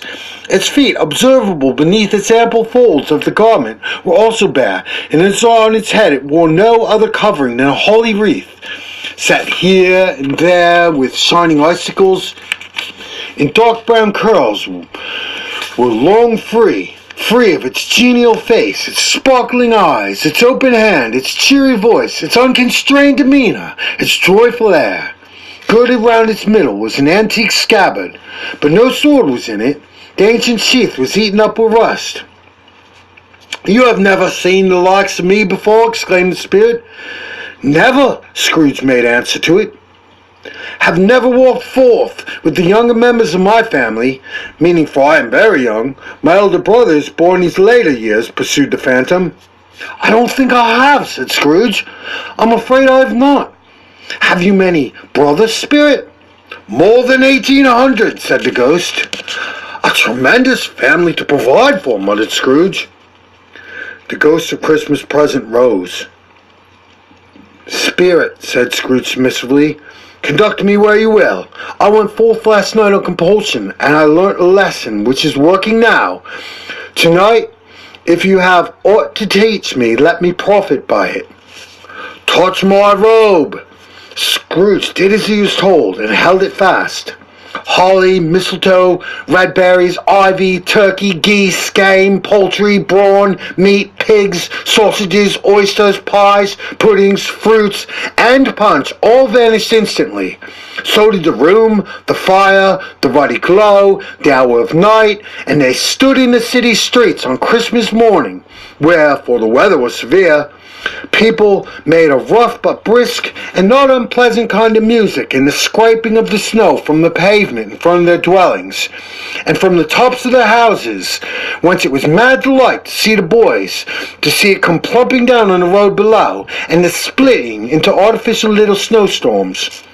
The house fronts looked black enough, and the windows blacker, contrasting with the smooth white sheet of snow upon the roofs, with the dirtier snow on the ground, with the last deposits had been plowed into deep furrows by the heavy wheels of the carts and wagons, furrows that crossed and recrossed each other 100 times where the great streets branched off and made intricate channels hard to trace in the thick yellow mud and icy water. The sky was gloomy, and the shortest streets were choked up with dingy mist, half thawed, half frozen, whose heavier particles descended in a shower of sooty atoms, as if all the chimneys in Great Britain had by one consent caught fire, and were blazing away their heart's content. There was nothing very cheerful in the climate or the town, and yet there was an air of cheerfulness abroad that the clearest summer air and brightest summer sun might have endeavored to diffuse in vain. For the people who were shoveling away on the housetops were jovial and full of glee, calling out to one another across the parapets, now and then exchanging a facetious snowball, better-natured missile far than many of the wordy jest, laughing heartily as if it went right, and not less heartily if it went wrong. The poulterers' shops were still half open, and fruitiers were radiant in their glory. There were great round, pot-bellied baskets of chestnuts, shaped like waistcoats of jolly old gentlemen, lolling at the doors, tumbling out the streets, in the opulence. There were ruddy, brown-faced, broad-girthed Spanish onions, shining in the fatness their growth of the Spanish friars, winking from their shelves in wanton slyness at the girls as they went by, glanced demurely at the hung-up mistletoe. There were pears and apples clustered high in blooming pyramids. There were bunches of grapes made in the shopkeeper's benevolence to dangle from conspicuous hooks. The people's mouths might water gratis as they passed. There were piles of filberts, mossy and brown, recoiling in their fragrance, ancient walks among the woods, and pleasant shufflings ankle-deep through withered leaves. There were Norfolk biffins, squab, and swarthy, setting off yellow of the oranges and lemons, and great compactness of their juicy persons, urgently entreating and beseeching to be carried home in paper bags and eaten after dinner. Their gold and silver fish set forth among the choice fruits and bowl, and members of a dull and stagnant-blooded race appeared to know that there was something going on, and the fish went gasping round and round their little world in slow, passionless excitement. The grocer's. Oh, the grocer's nearly closed, with perhaps 2 shutters down, or 1.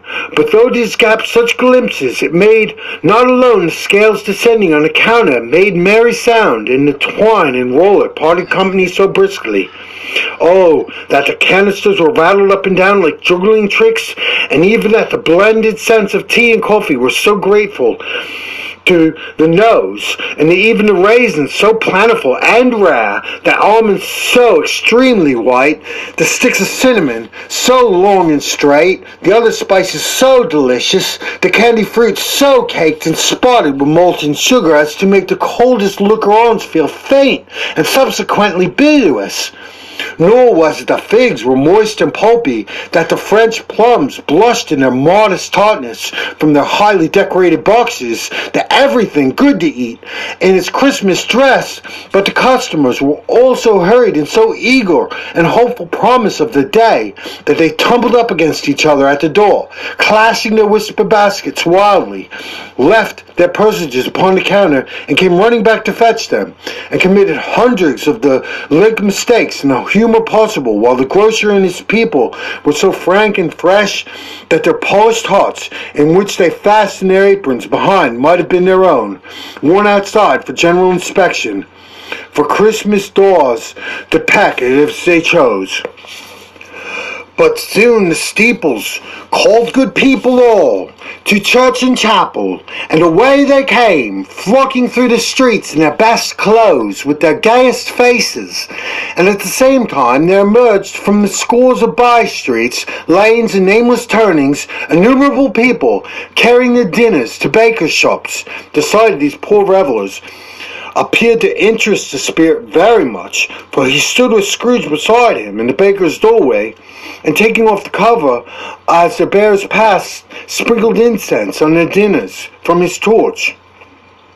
And it was very uncommon kind of touch, for once and twice there were angry words between some dinner carriers who jostled each other, and he shed a few drops of water on them from it, and in their good humour was restored directly, for they said it was a shame to quarrel upon Christmas Day, and so it was. God love it, so it was.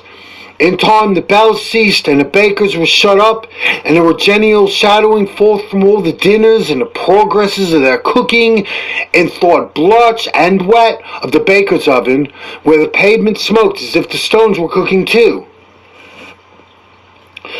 Is there a peculiar flavour in what you sprinkled from your torch? Asked Scrooge. There is, my own. Would it apply to any kind of dinner this day? Asked Scrooge. To any kindly given, to a poor one the most. Why to a poor one the most? Asked Scrooge. Because it needs it the most. Spirit, said Scrooge, after a moment's thought, I wonder you, of all the beings in the many worlds about us, should desire to cramp these people's opportunities of innocent enjoyment. Aye, cried the spirit.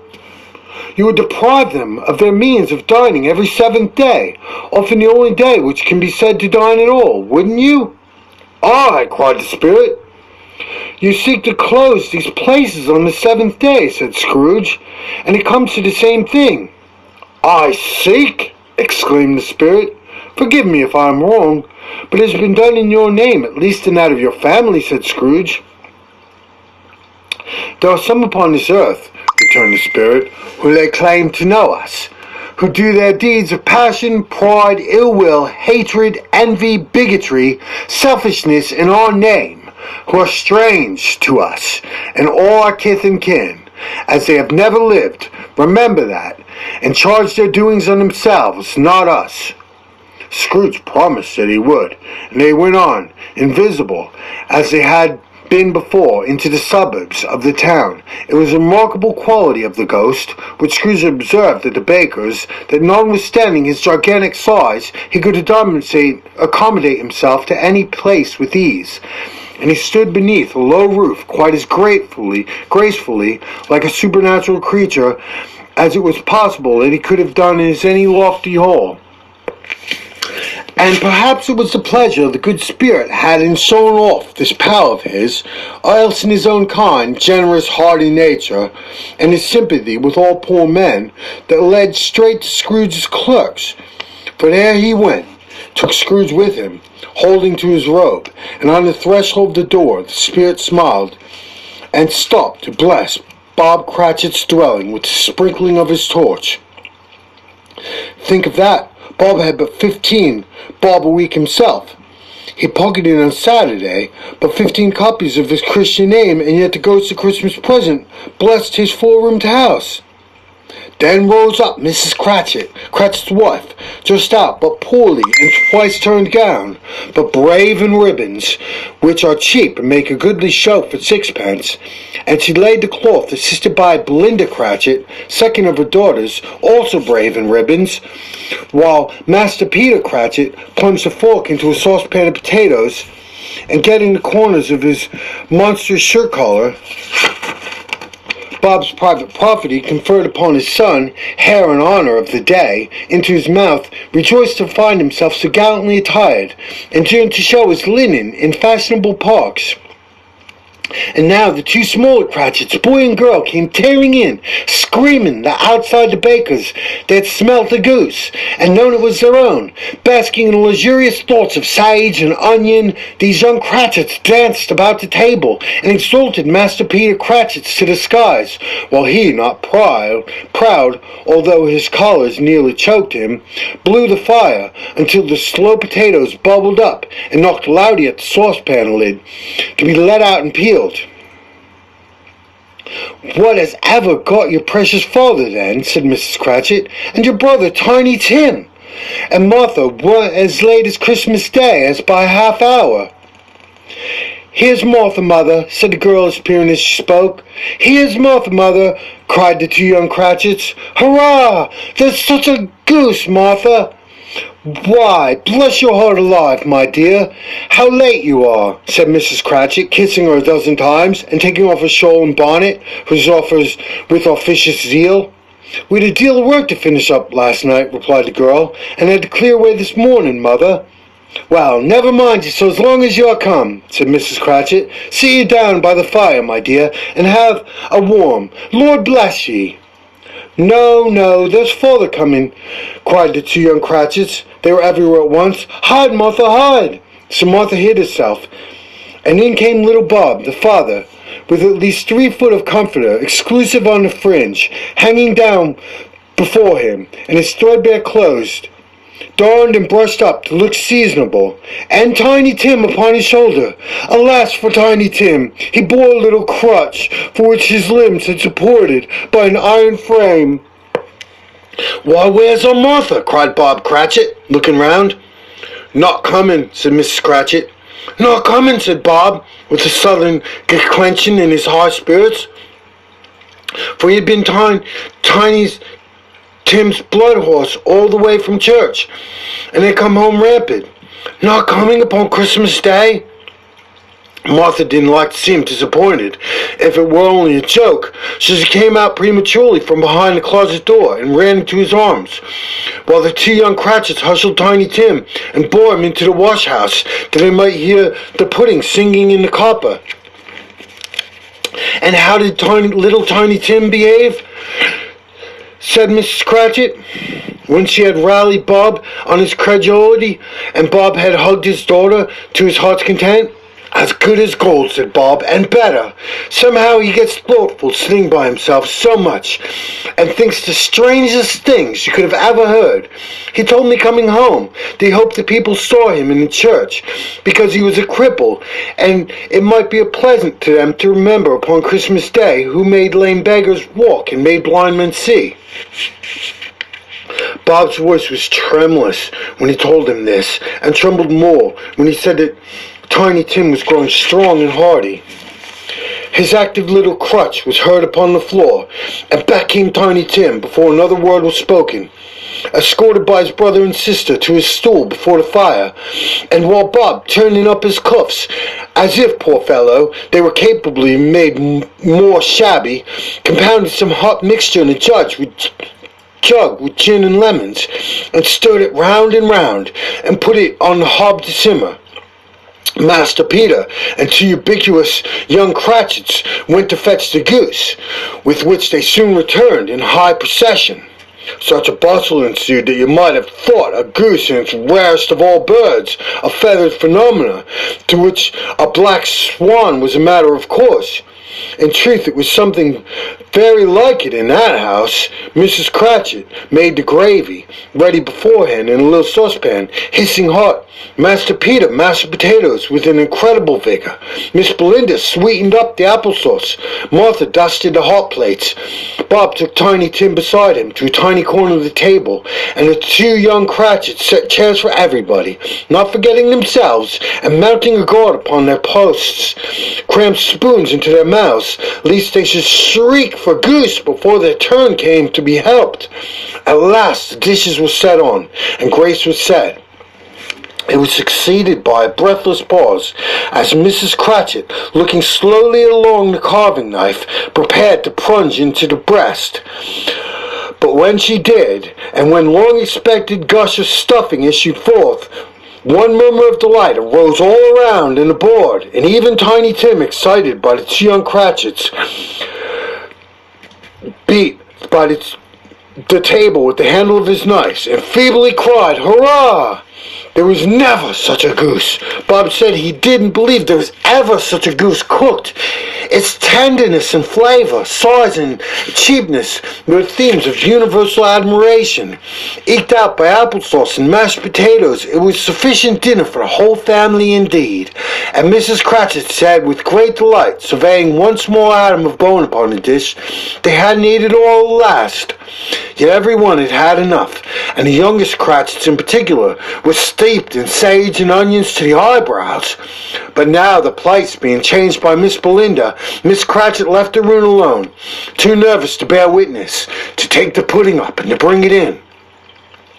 Suppose it should not be done enough. Suppose it should break in turning out. Suppose somebody should have gotten over the wall of the backyard and stolen it while they were merry with the goose. A supposition at which the two young Cratchits became livid. All sorts of horrors were supposed. Hallo! A great deal of steam. The pudding was out of the copper. A smell like washing day. That was the cloth. A smell like an eating house. A pastry cook's next door to each other, with the laundress next door to that. That was the pudding. In half a minute, Mrs. Cratchit entered, flushed, but smiling broadly, with the pudding, like half a speckled cannonball, so hard and firm, blazing and half a quart in, and ignited brandy, and bedight with Christmas holly stuck on top. Oh, a wonderful pudding, Bob Cratchit said, and calmly too that he regarded with the great success achieved by Miss Cratchit since their marriage. Mrs. Cratchit said that it's now a weight off her mind. She confessed that she had doubts of the quantity of the flour. Everybody had something to say about it, but nobody said or thought that it was at all a small pudding for a large family. It would have been flat heresy to do so. Any Cratchit would have blushed to hint at such a thing. At last dinner was all done, and the cloth was cleared, the hearth swept, and the fire made up. The compound in the jug being tasted and considered perfect, apples and oranges were put upon the table, and a shovelful of chestnuts on the fire. Then all the Cratchit family drew round the hearth, and in what Bob Cratchit called a circle, meaning half a one, and Bob Cratchit's elbow stood the family display of a glass, 2 tumblers, and custard cup without a handle. These held the hot stuff from the jug, however, as well as golden goblets would have done, and Bob served it out with beaming looks, while the chestnuts on the fire sputtered and crackled noisily.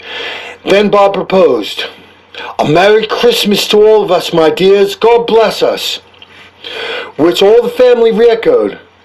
"God bless us, everyone," said Tiny Tim, the last of all. He sat very close to his father's side upon his little stool. Bob held his withered little hand in his, as if he loved the child and wished to keep him by his side, and dreaded that he might be taken from him. "Spirit," said the Scrooge, with an interest he had never felt before, "tell me if Tiny Tim will live." "I see a vacant seat," replied the ghost, "in the poor chimney corner, and a crutch without an owner, carefully preserved.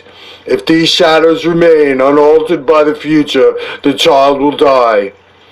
"No," said Scrooge, "no. Oh, no, kind spirit. Say you will be spared." "If these shadows remain unaltered by the future, none others of my race," returned the ghost, "will find him here." "What then?" "If he be likely to die, he'd better do it, and decrease the surplus population." Scrooge hung his head to hear his own words, quoted by the spirit, and was overcome with penitence and grief. "Man," said the ghost, "if man you be in heart, and not adamant forbear that wicked can't, that you have discovered what surplus is, where it is, will you decide what men shall live and what men shall die? It may be that in the sight of heaven you are the more worthless and less fit to live than millions like this poor man's child. O God, to hear the insect on the leaf pronouncing on too much life as among his hungry brothers in the dust." Scrooge bent before the ghost's rebuke, and trembling cast his eyes upon the ground. He raised them speedily upon hearing his own name. "Mr. Scrooge," said Bob, "I'll give you Mr. Scrooge, the founder of the feast." "The founder of the feast, indeed!" cried Mrs. Cratchit, reddening. "I wish I had him here. I'd give him a piece of my mind to feast upon. I hope he'd have a good appetite for it." "My dear," said Bob, "the children, Christmas Day." "It should be Christmas Day, I'm sure," she said, "on which one drinks on the health of such odious, stingy, hard, unfeeling man as Mr. Scrooge. You know how he is, Robert. Nobody knows it better than you, poor fellow." "My dear," was Bob's mild answer, "on Christmas Day." "I'll drink his health for your sake, and for the day," said Miss Cratchit, "not for his. Long life to him. A Merry Christmas and a Happy New Year. He'll be very merry and very happy, I'll have no doubt." The children drank the toast after her. It was the first step of proceedings for which no hardness in it. Tiny Tim drank it last of all, but he didn't care twopence for it. Scrooge was the ogre of the family. The mention of his name cast a dark shadow on the party, which was not dispelled for a full 5 minutes.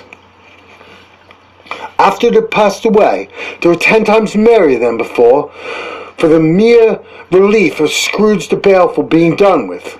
Bob Cratchit told them now the situation in his eye for Master Peter, which would bring in, if obtained, a full 5 and 6 pence weekly. The two young Cratchits laughed tremendously at the idea of Peter being a man of business, and Peter himself looked thoughtfully at the fire between his collars, as if he were deliberating what particular investments he should favour, and which he came in receipt of the bewildering income.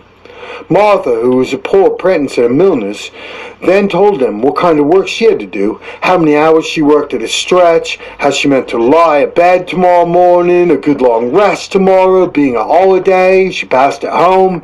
Also, as she had seen the Countess, a lord, some days before, how the lord was much as tall as Peter, and Peter pulled up his collar so high you couldn't have seen his head if you went in there. All this time the chestnuts in the jug went round and round, and by they had a song about a lost child travelling in the snow from Tiny Tim, who had a plaintive little voice, and sang it very well indeed.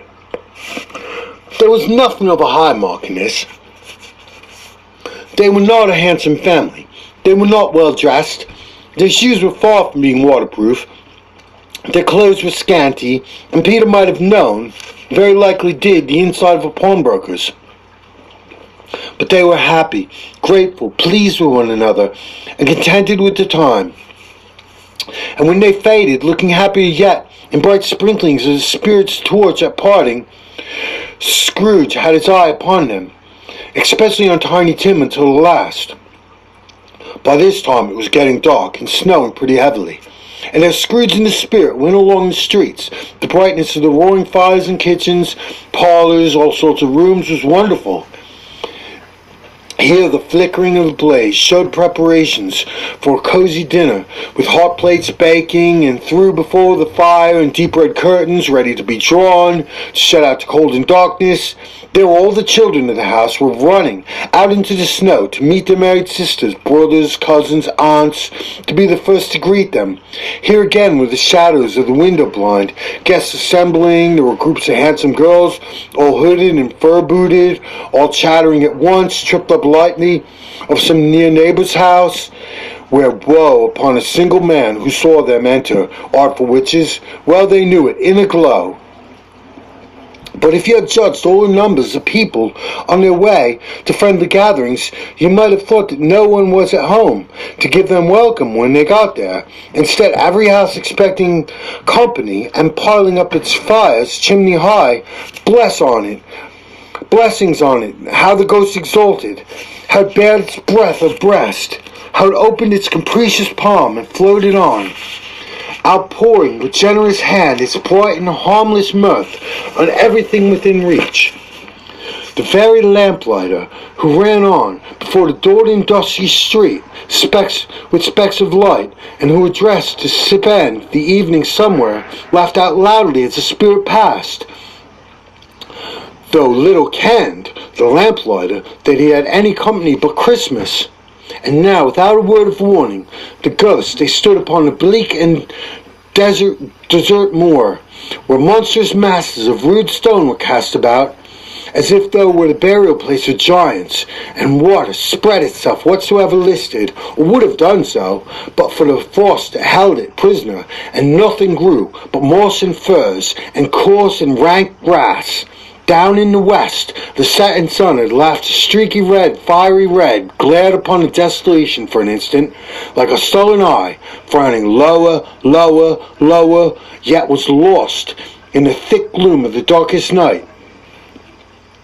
"What place is this?" asked Scrooge. "A place where miners live, who labor in the bowels of the earth," returned the spirit. "But they know me, see?" A light shone from the window of a hut. Swiftly they advanced towards it. Passing through a wall of mud and stone, they found cheerful company assembled around a glowing fire. An old man and woman with their children, and their children's children, and another generation beyond that, all decked out gaily in holiday attire. The old man, in a voice that seldom rose above the howling of the wind on the barren waste, was singing them a Christmas song. It was a very old song from when he was a boy, and from time to time they all joined in the chorus. So surely as they raised their voices, the old man got quite blithe and loud, and surely as they stopped, his vigor sang again. So the spirit did not tarry here, but bade Scrooge hold his robe, and passing on the moor, they sped whither? Not to the sea, to sea. To Scrooge's horror, looking back, he saw the last of land, a frightful range of rocks behind them, and his ears were deafened by the thundering of water as it rolled and roared and raged upon the dreadful caverns it had worn and fiercely tried to undermine the earth. Built upon a dismal reef of sunken rocks, some league or so from shore, on which waters chafed and dashed, the wild year through stood a solitary lighthouse. Great heaps of seaweed clung to its base, and storm birds, born of the wind one might suppose, as seaweed of the water, rose and fell about it, like waves they skinned. But even here 2 men watched the light, had made a fire, and through the loophole in the thick of the stone walls shed out rays of brightness on the awful sea. Joining their horny hands over the rough table from which they sat, they wished each other Merry Christmas in their can of grog, and one of them, the elder too, with his face all damaged and scarred with hard weather, as the figurehead of an old ship might be, struck up a sturdy song that was like the gale itself. Again the ghost sped on, above the black and heaving sea, on, until being far away, as he told Scrooge, from any shore they lighted on a ship. They stood beside the helmsman at the wheel and looked out the bow. The officers who had to watch dark and ghostly figures in the several stations, but every man among them hummed a Christmas tune, or had a Christmas thought, or spoke below his breath to his companions of some bygone Christmas day, with homeward hopes of belonging to it, and every man on board, waking or sleeping, good or bad, had had a kinder word for one another that day than on any day in the year, and they had shared to some extent the festivities, and had remembered. Those who had cared for at a distance had known and had delighted to remember him. It was a great surprise to Scrooge, while listening to the moaning of the wind, and thinking what a solemn thing it was to move on through lonely darkness over an unknown abyss whose depths were secrets as profound as death. It was a great surprise to Scrooge, while thus engaged, to hear a hearty laugh. It was a much greater surprise to Scrooge to recognize his own nephews, to find himself in a bright, dry, gleaming room, with the spirit standing smiling by his side, looking at what the same nephew was approving affably. "Ha ha!" laughed Scrooge's nephew. "Ha ha ha! If she's to happen, by any likely chance, to know a man more blessed in a laugh than Scrooge's nephew, all I can say is I should like to know him too, introduce him to me, and I should cultivate his acquaintance.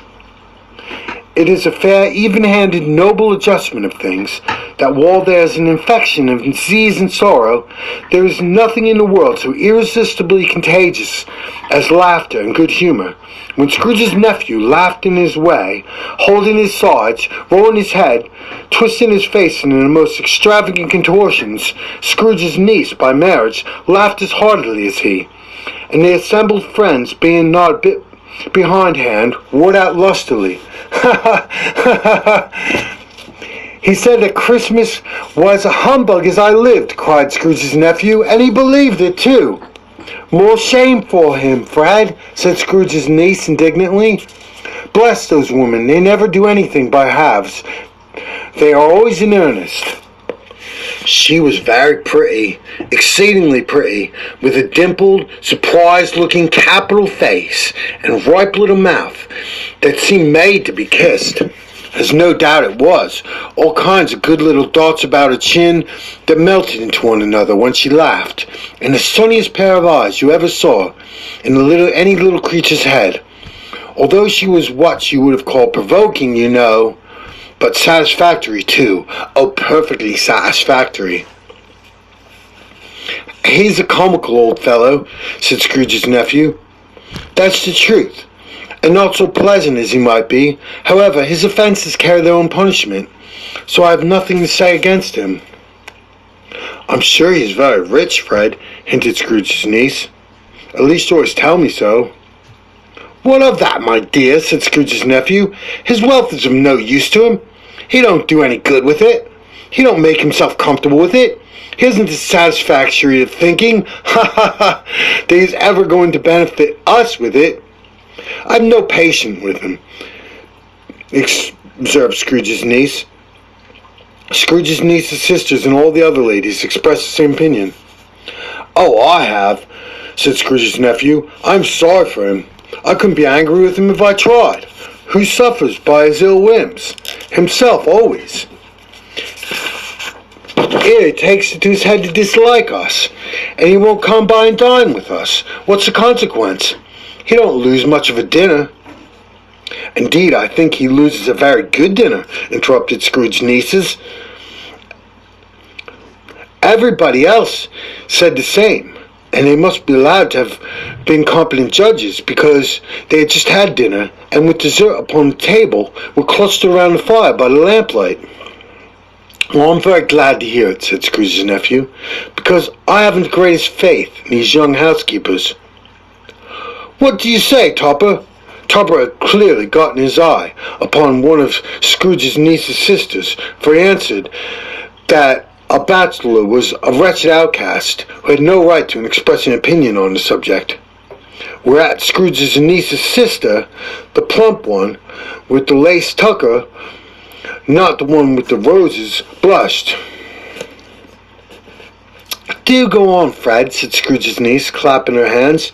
"He never finishes what he begins to say. He's such a ridiculous fellow." Scrooge's nephew revelled in another laugh, as it was impossible to keep the infection off, and though the plump sister tried hard to do with it aromatic vinegar, his example was unanimously followed. "I was going to say," said Scrooge's nephew, "that the consequence of his taking a disliking to us and not making merry with us is, I think, that he loses some pleasant moments, which could do him no harm. I'm sure he loses pleasanter companions than he can find in his own thoughts, either in his mouldy old office or his dusty chambers. I mean to give him the same chance every year, whether he likes it or not, for I pity him. He may rail at Christmas till he dies, but he can't help thinking better of it. I defy him. If he finds me going there in good temper year after year and saying, 'Uncle Scrooge, how are you?' if it only puts him in the vein to leave his poor clerk £50, that's something. I think I shook him yesterday." It was their turn to laugh now, as the notions of shaking Scrooge, but being thoroughly good-natured and not much caring what they were laughing at, so they laughed at any rate. He encouraged them in their merriment, and passed the bottle joyously. They had some music, for they were a musical family, and they knew what they were about. When they sung a glee or a catch, I can assure you, especially Topper, who could growl away in the bass like a good one, and never swell the large veins in his forehead, or get red in the face over it, Scrooge's niece played well upon the harp, and the others played tunes of a simple little air, a mere nothing you might learn to whistle in 2 minutes, which had been familiar to the child who fetched Scrooge from the boarding school, as he'd been reminded by the ghost of Christmas past. When this strains of music sounded, all the things the ghost had shown him came upon his mind. He softened more and more, and thought that if he could have listened to it often years ago, he might have cultivated the kindness of life for his own happiness with his own hands, without resorting to a sexton's spade that buried Jacob Marley. But they didn't devote the whole evening to music. After a while they played at forfeits, for it was good to be a children sometimes, and never better at Christmas, when its mighty founder was a child himself. Stop! There was first a game called Blind Man's Bluff. Of course there was. And no one more believed Topper was really blind than I believe he had eyes in his boots. My opinion is that it was a done thing, that between him and Scrooge's nephew that the ghost of Christmas present knew it. The way they went off after the plump sister and a lace tucker was an outrage on the credulity of human nature, knocking down the fire irons, tumbling over chairs, bumping against the piano, smothering himself among the curtains. Wherever she went, there he went. He always knew where plump sister was. He couldn't catch anybody else. If you had fallen up against him, as some of them did, and stood there, he would have made a feint endeavoring to seize you, which would have been an affront to your understanding, and would instantly have sidled off in the direction of the plump sister. She often cried out that it wasn't fair, and it really was not. But when at last he caught her, when in spite of all her silken rustlings and her rapid flutterings past him, he got her into a corner, whence there was no escape, then his conduct was most execrable, for his pretending not to know her, his pretending was not necessary to touch her headdress, further to ensure himself of her identity by pressing a certain ring upon her finger, a certain chain about her neck, was vile, monstrous. No doubt she told him her opinion of it. When another blind man being in office, they were also confidential together, behind the curtains.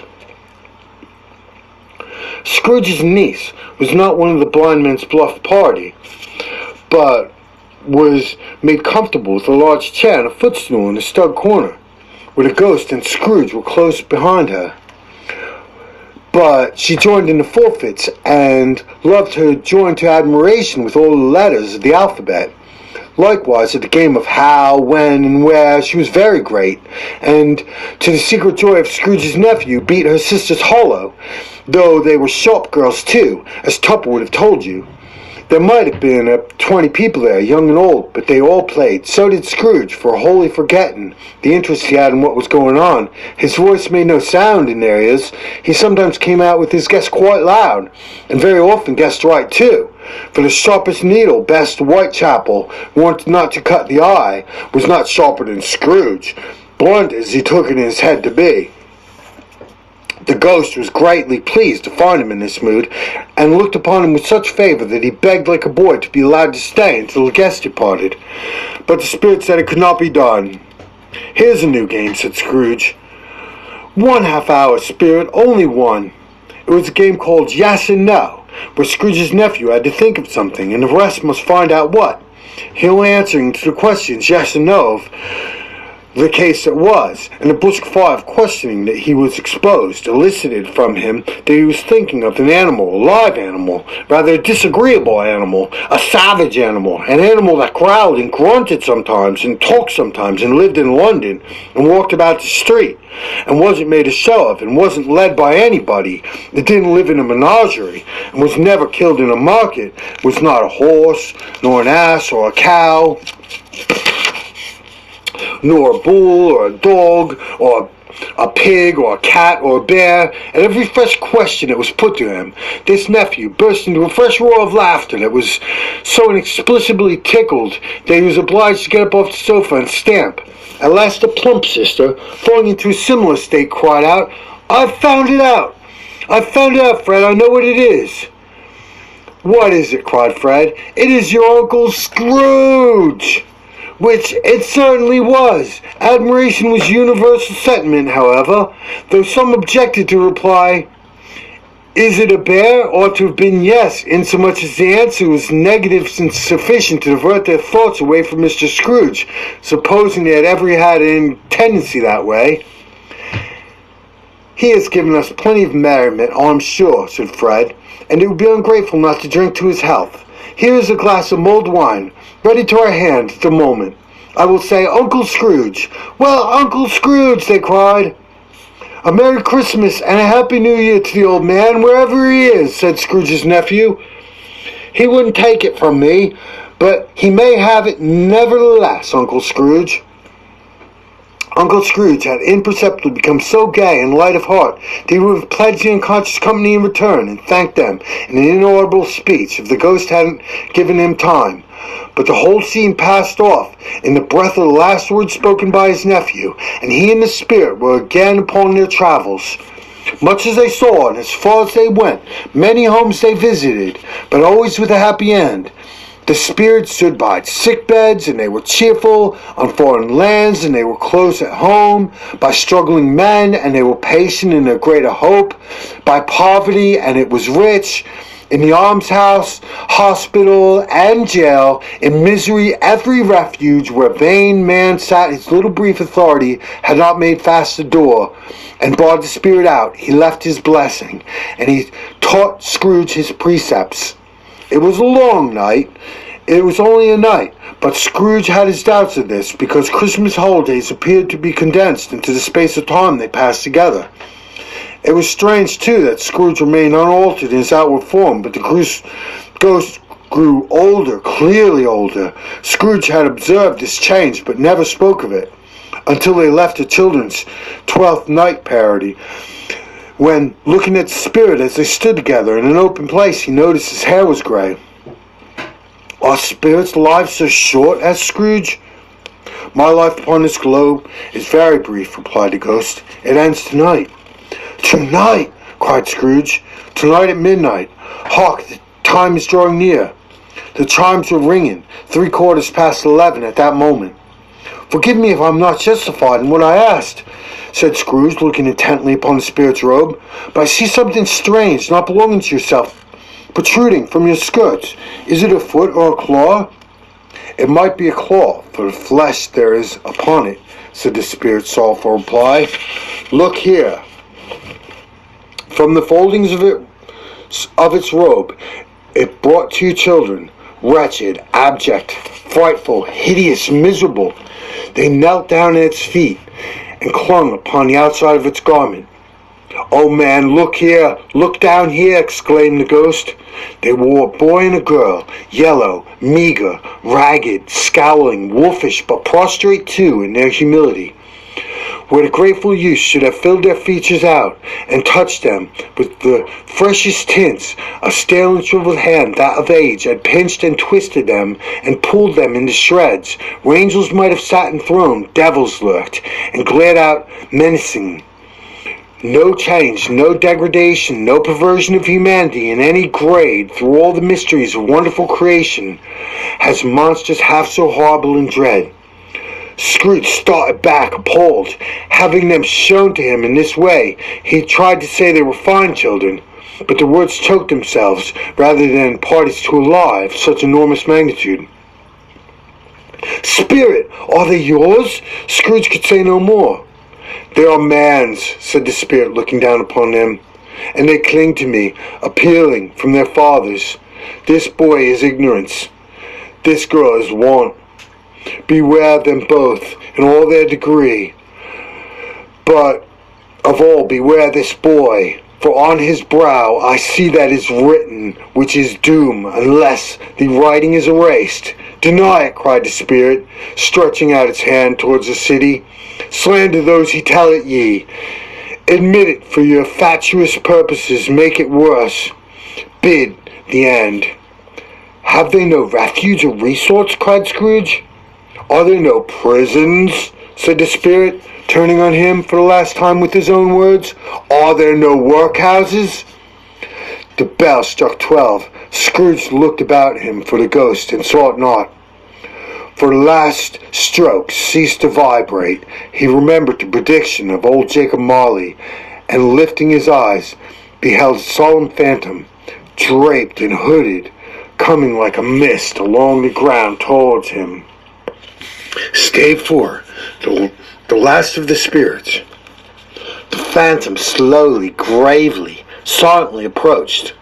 When it came near him, Scrooge bent down upon his knee. From the very air through which the spirit moved, it seemed to scatter gloom and mystery. It was shrouded in deep black garment, which was concealed its head, its face, its form, and left nothing visible save one outstretched hand. But for this it would have been difficult to detach its figure from the night and separate it from the darkness by which it was surrounded. He felt that it was tall and stately when it came beside him, and the mysterious presence filled him with a solemn dread. He knew no more, for the spirit neither spoke nor moved. "I am in the presence of the ghost of Christmas yet to come," said Scrooge. The spirit answered not, but pointed onward with its hand. "You are about to show me the shadows of things that have not happened, but will happen in the time before us," Scrooge pursued. "Is that so, spirit?" The upper portion of the garment was contracted from an instant in his folds, as if the spirit had inclined its head. That was the only answer he received. Although well used to ghostly company by this time, Scrooge feared the silent shape so much that his legs trembled beneath him. He found that he could hardly stand as he prepared to follow it. The spirit paused a moment, as observing his condition and giving him time to recover. But Scrooge was all the worse for this.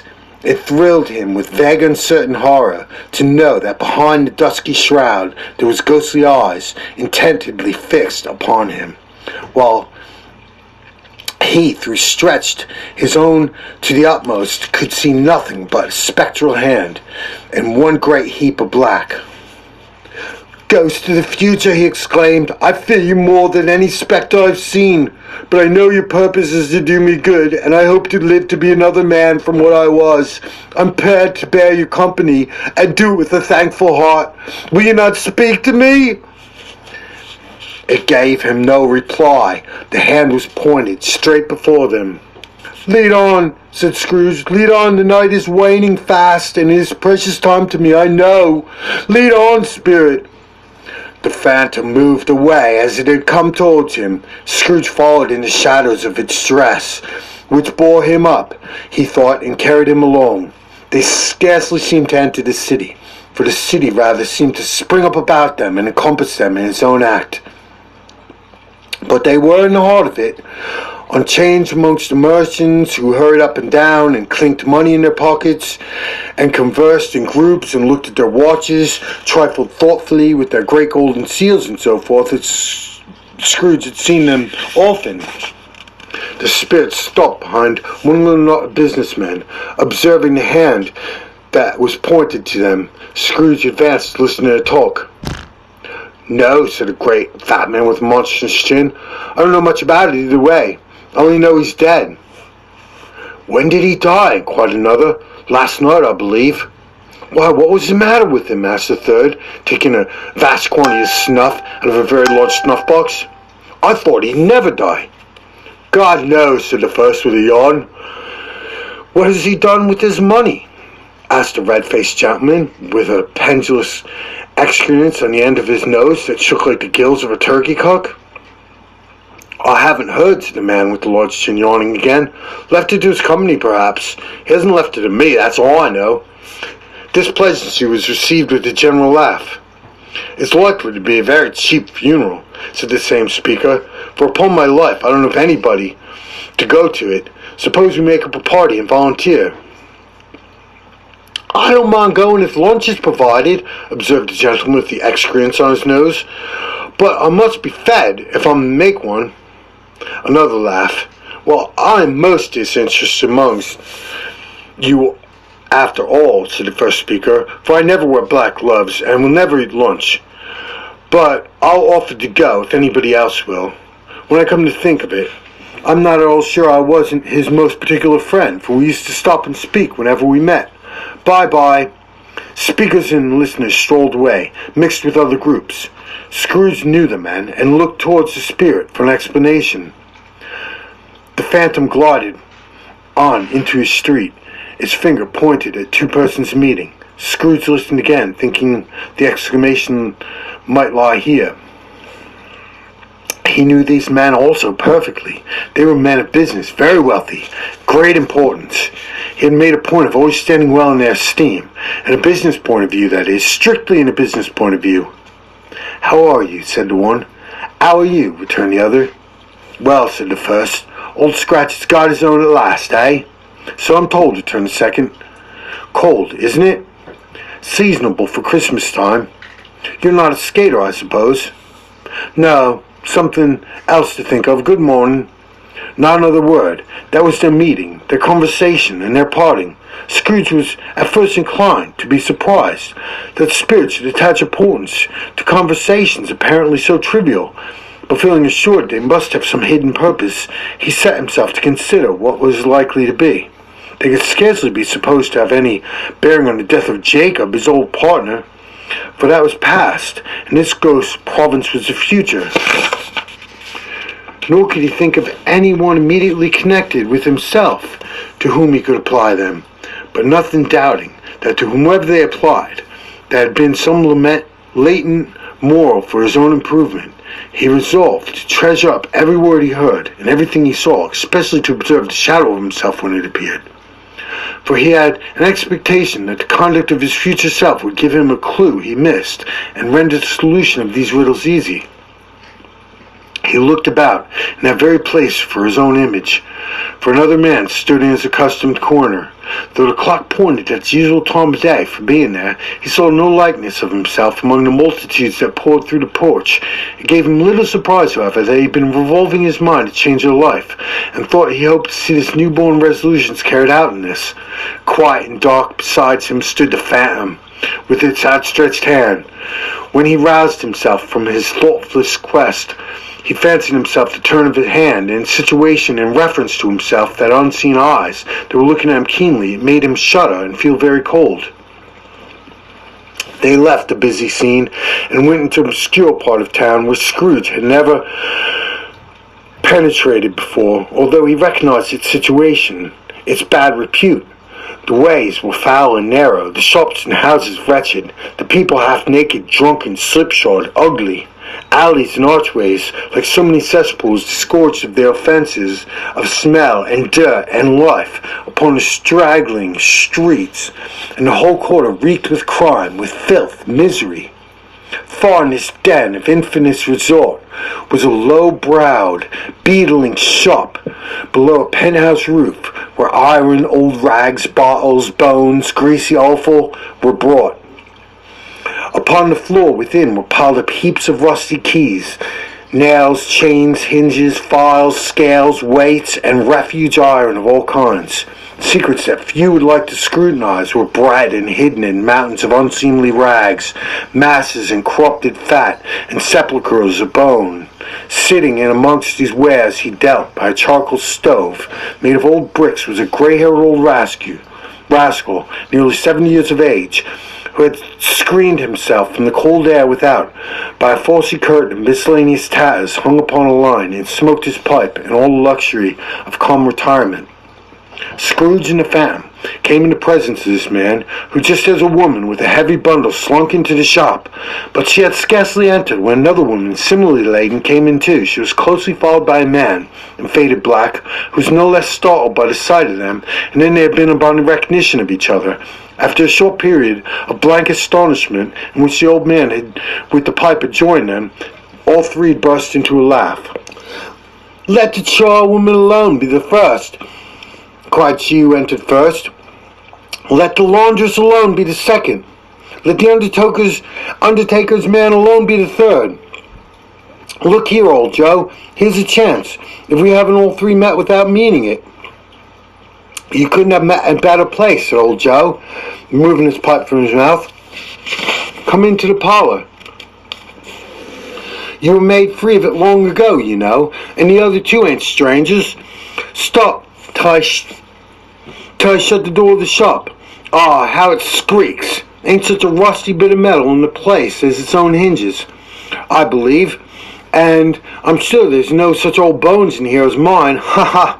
We're also suitable to our calling, well matched. Come into the parlor. Come into the parlor." The parlor was a space behind a screen of rags. The old man raked the fire together with an old stair rod, and having trimmed his smoky lamp, for it was night, with the stem of his pipe, he put it in his mouth again. While he did this, the woman who had already spoken threw down a bundle on the floor, and sat in a flaunting manner on the stool, crossing her elbows on her knees, and looked with a bold defiance at the other two. "What odds then, Mrs. Dilber," said the woman. "Every person has a right to take care of themselves. He always did." "That's true indeed," said the laundress. "No man more so." "Why then, don't stand staring as if you were afraid, woman. Who's the wiser? We're not going to pick holes in each other's coats, I suppose." "No, indeed," said Mrs. Dilbert and the man together. "We should hope not." "Very well, then," cried the woman. "That's enough. Who's the worse for a loss of a few things like these? Not a dead man, I suppose." "No, indeed," said Miss Dilbert, laughing. "If he wanted to keep him after he was dead, a wicked old screw," pursued the woman. "Why wasn't he natural in his lifetime? If he had been, he'd have had somebody to look after him when he was struck with death, instead of lying gasping out his last there alone by himself." "That's the truest word that was ever spoke," said Miss Dilber. "It's a judgment on him." "I wish it was a little heavier one," replied the woman. "And it should have been. You may depend on it. If I keep my hands and lay it on anybody else, open the bundle, old Joe, and let me know the value of it. Speak out plain. I'm not afraid to be the first, nor afraid to see it. We knew pretty well that we were helping ourselves before we met here, I believe. It's no sin. Open a bundle, Joe." But the gallantry of her friends would not allow this, and the man in faded black, mounting the breach first, produced his plunder. It was not extensive. A seal or two, a pencil case, a pair of button sleeves, a brooch, no great value were all. They were severely exclaimed and appraised by old Joe, who chalked up the sums he was disposed to give for each upon the wall, and added them up into a total when he found nothing more could come. "That's your account," said Joe, "and I wouldn't give another sixpence if I was to be boiled for not doing it. Who's next?" Mrs. Dilbert was next. Sheets, towels, a little wear and apparel, 2 old-fashioned silver teaspoons, a pair of sugar tongs, a few boots. Her account was slated on the wall in the same manner. "I always give too much to the ladies. It's a weakness of mine, and that's the way I ruin myself," said old Joe. "That's your account, and if you ask me for another penny and made it an open question, I'll repent of being so liberal and knock off half a crown." "And now undo my bundle, Joe," said the first woman. Joe went down on his knees for the great convenience, and after opening it, and unfastened a great many knots, dragged out a large and very heavy roll of some dark stuff. "What do you call this?" said Joe. "Bed curtains?" "Ah," returned the woman, laughing and leaning forward on her crossed arms. "Bed curtains." "You don't mean to say you took 'em down, rings and all, with him lying there?" "Yes, I do. Why not?" "You were born to make your fortune," said Joe, "and you'll certainly do it." "I certainly shan't hold my hand when I get anything in by reaching out for it, for the sake of such a man as he was. I promise you, Joe," returned the woman coolly. "Don't drop that oil upon the blankets now." "His blankets?" asked Joe. "Who else's, do you think?" replied the woman. "He isn't likely to take cold without him, I dare say." "I hope he didn't die of anything catching, eh?" said old Joe, stopping in his work, looking up. "Don't be afraid of that," returned the woman. "I ain't so fond of his company that I'd loiter about him for such things if he did. Ah, you may look through that shirt till your eyes ache, but you won't find a hole in it, nor a threadbare place. That's the best he had, and a fine one too. They'd have wasted it if it hadn't been for me." "What you call wasting it?" asked Joe. "Put it on him to be buried in, for sure," replied the woman with a laugh. "Somebody was fool enough to do it, but I took it off again. If calico ain't good enough for such a purpose, it isn't good enough for anything. That's quite becoming the body. He can't look uglier than he did in that one." Scrooge listened to this dialogue in horror. As they sat grouped about their spoil, in the scanty light afforded by this old man's lamp, he viewed them with a detestation and disgust which hardly could have been greater, though they had been obscene demons, marketing a corpse itself. "Hee-haw," laughed the same woman, when old Joe, producing a flannel bag with money in it, told out their several grains upon the ground. "This is the end of it, you see. He frightened everyone away from him while he was alive, to profit us when he was dead. Ha ha ha!" "Spirit," said Scrooge, shuddering from head to foot. I see. The case of this unhappy man might have been my own. My life tends that way now. Merciful heaven, what is this?" He recoiled in terror from the scene had changed, and now he almost touched a bed, a bare, uncurtained bed, on which beneath a ragged sheet there lay something covered up, which though it was dumb announced itself in awful language. The room was very dark, too dark to be observed with any accuracy, though Scrooge glanced round it in obedience to a secret impulse, anxious to know what kind of room it was. A pale light rising from the outer air fell straight upon the bed, and on it, plundered and bereft, unwatched, unwept, uncared for, was the body of this man. Scrooge glanced towards the phantom. Its steady hand was pointed to the head. The cover was so carelessly adjusted that the slightest of raising it, a motion of a finger on Scrooge's part, would have disclosed the face. He thought of it, felt how easy it would be to do, and longed to do it, but had no more power to withdraw the veil than dismiss the spectre at his side. "Oh, cold, rigid, dreadful death, set up thine altar here, and dress it with such terrors as thou hast a command. For this is thy dominion, but of the love, revered, and honoured head that canst not turn one hair of thy dread purpose, nor make one feature odious. It is not that thy hand is heavy and will fall down when released. It is not thy heart and pulse was still, but thy hand was open, generous and true. The heart brave, warm and tender. The pulse is a man. Strike, shadow, strike, and see his good deeds springing from the wound to sow the world with life immortal." No voice pronounced these words in Scrooge's ear, and yet he heard them when he looked upon the bed.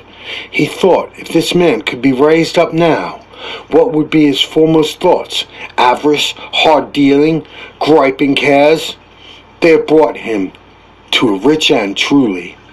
He lay in the dark, empty house with not a man, a woman, or a child to say he was kind to me, or this, or that, or for the memory of one kind word I will be kind to him. A cat was tearing at the door, and there was a sound of gnawing rats beneath the hearthstone. What they wanted in the room of death Why they were so restless and disturbed, Scrooge dared not to think. "Spirit," he said, "this is a fearful place. In leaving it, I shall not leave its lesson. Trust me, let us go." Still the ghost pointed with an unmoved finger to the head. "Understand you," Scrooge returned. "I would do it if I could, but I've not the power, Spirit. I've not the power." Again it seemed to look upon him. "If there's any person in the town who feels emotion caused by this man's death," Scrooge quite agonized, "show that person to me, Spirit, I beseech you." The phantom spread its dark robe before him, for a moment like a wing, and withdrawing it revealed a room by daylight where a mother and the children were. She was expecting someone. With anxious eagerness, she walked up and down the room, started at every sound, looking out from the window, glanced at the clock, tried but in vain to work with the needle, but could hardly bear the voices of the children in their play. At length, the long-expected knock was heard. She hurried to the door and met her husband, a man whose face was careworn, depressed, though he was young. There was a remarkable expression in it now, a kind of serious delight in which he felt ashamed, and which he struggled to repress. He sat down to dinner, which he had been hoarding for him by the fire, and which asked him faintly what news, which was not until after a long silence he appeared embarrassed how to answer. "Is it good," she said, "or bad to help him?" "Bad," he answered. "We are quite ruined." "No, there's hope yet, Caroline." "If he relents," she said, amazed. "There is. Nothing is past hope. If such a miracle happened—" "He is past relenting," said her husband. "He is dead." She was a mild, patient creature, and if her face spoke truth, she was thankful for her soul to hear it. And she said so, with clasped hands. She prayed forgiveness the next moment, and was sorry. But first was the emotion of her heart. What the half-drunken woman whom I told you of last night said to me when I tried to see him and obtain a week's delay, and what I thought was a mere excuse to avoid me, turns out to have been quite true. He was not only very ill, but dying then. To whom will our debt be transferred? I don't know. But before that time we shall be ready with the money, and even though we were not, it would be its bad fortune indeed to find so merciless a creditor in his successor. We may sleep tonight with light hearts, Caroline. Yes, soften they would, their hearts were lighter. Their children's faces hushed and clustered round to hear what they so little understood were brighter, and it was a happier house for this man's death. The only emotion that the ghost could show him, caused by the event, was one of pleasure. "Let me see some tenderness connected with the death," said Scrooge, "or the dark chamber in which we left just now will be ever present to me." The ghost conducted him through several streets familiar to his feet, and as they went along, Scrooge looked here and there to find, but nowhere had he been to be seen. They entered poor Bob Cratchit's house, the dwelling he had visited before, and they found the mother and the children seated around the fire. Quiet, very quiet. The noisy little Cratchits were still as statues in one corner, and sat looking up at Peter, who had a book before him. The mother and the daughter were engaged in sewing, but surely they were very quiet. And he took a child, and set him in the midst of them. Where had Scrooge heard those words? He had not dreamed them. The boy must have read them out, as he had the spirit cross the threshold. Why did he not go on? The mother laid her work upon the table, and put her hand to her face. "The color hurts my eyes." "The color? Oh, poor Tiny Tim." "They're better now again," said Cratchit's wife. "It makes them weak by candlelight, and I wouldn't show weak eyes to your father when he comes home. For the world, it must be near his time." "Past it, rather," Peter answered, shutting up his book. "But I think that he's walked a little slower than he's used to for these past few evenings, Mother." They were very quiet again, and at last she said, in a steady, cheerful voice that only faltered once, I've known him walk with Tiny Tim upon his shoulder very fast indeed." "And so have I," cried Peter, "often." "And so have I," claimed another. "So it all." But he was very light to carry, she resumed, intent upon her work, and father loved him so, and no trouble, no trouble. And here is your father at the door? She hurried out to meet him, and little Bob, in his comforter, he had need of it, poor fellow, came in. His tea was ready for him at the hob, and they all tried they should help him to it the most. And the two young Cratchits got upon his knees and laid each child on each cheek against his face, and they said, "Don't mind it, father, don't be grieved." Bob was very cheerful with them, and spoke pleasantly to all the family. He looked upon the work upon the table, and praised the industry and the speed of Mrs. Cratchit and the girls. They would be done long before Sunday, he said. "Sunday? You went today, then, Robert?" said the wife. "Yes, my dear," returned Bob. "I wish you could have gone, but wouldn't it done you good to see how green a place it is? But you'll see it often. I promised him that I would walk there on Sunday." My little child, cried Bob, "my little child." He broke down all at once. He couldn't help it. As if he could have helped it, he and his children would have been further apart than they were. He left the room and went upstairs into the room above, which was lighted cheerily and hung with Christmas. There was a chair set close beside the child, and there were signs of some having been there lately. Poor Bob sat down in it, and when he thought of it a little, and composed himself, and he kissed the little face. He was reconciled to what had happened, and went down quite again happily. They drew about the fire, and they talked, the girls and the mother working still. Bob told them of the extraordinary kindness of Mr. Scrooge's nephew, whom he had scarcely seen but once, and who, meeting him in the street that day, seeing that he looked a little just down, you know, said Bob, inquired him what had happened to distress him. On which, said Bob, for all the pleasantness of gentlemen yet ever heard, I told him, "I'm heartily sorry for it, Mr. Cratchit," he said, "heartily sorry for your good wife. By the by, had he ever I don't know." "Knew what, my dear?" "Why, that you were a good wife," replied Bob. "Everybody knows that," said Peter. "Very well observed, my boy," said Bob. "I hope they do. Heartily sorry," said, "for your good wife. And if I can be of service to you in any way," he said, giving me his card, "that's where I live. Pray come to me." "Now it wasn't," cried Bob, "for the sake of anything he might be able to do for us, so much as it was for his kind way, and for quite delightful. It seemed as he had really known our Tiny Tim, and felt with us." "I'm sure he's a good soul," said Mrs. Cratchit. "You'd be sure of it, my dear, if you had saw and spoke to him. I shouldn't be at all surprised, marks I say, if he got Peter in a better situation." "Only hear that, Peter," said Mrs. Cratchit. "And then," cried one of the girls, "Peter will be keeping company with someone, setting up for himself." "Get along with you," retorted Peter, grinning. "It's just as likely as not," said Bob. "One of these days there's plenty of time for that, my dear. But however and whenever we part from one another, I'm sure we shall none of us forget poor Tiny Tim, shall we? Or this first parting of that among us." "Never, father," cried they all.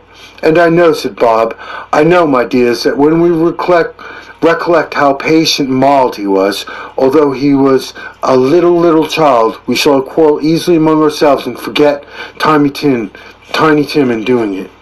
"No, never, father," they all cried again. "I'm very happy," said little Bob. "I'm very happy." Mrs. Cratchit kissed him, and the daughters kissed him, and the two young Cratchits kissed him, and Peter and himself shook hands. Spirit of Tiny Tim, their childish essence, was from God. "Spectre," said Scrooge, "something informs me that our parting moment is at hand." "I know it, but I know not how. Tell me, what man was this to whom we saw lying dead?" The ghost of Christmas yet to come conveyed him as before, though at a different time, though he thought, indeed, there seemed to be no order in these later visions, save that they were in the future, into the resorts of businesses of men, but showed him not himself. Indeed, the spirit did not stay for anything, but went straight on to the end.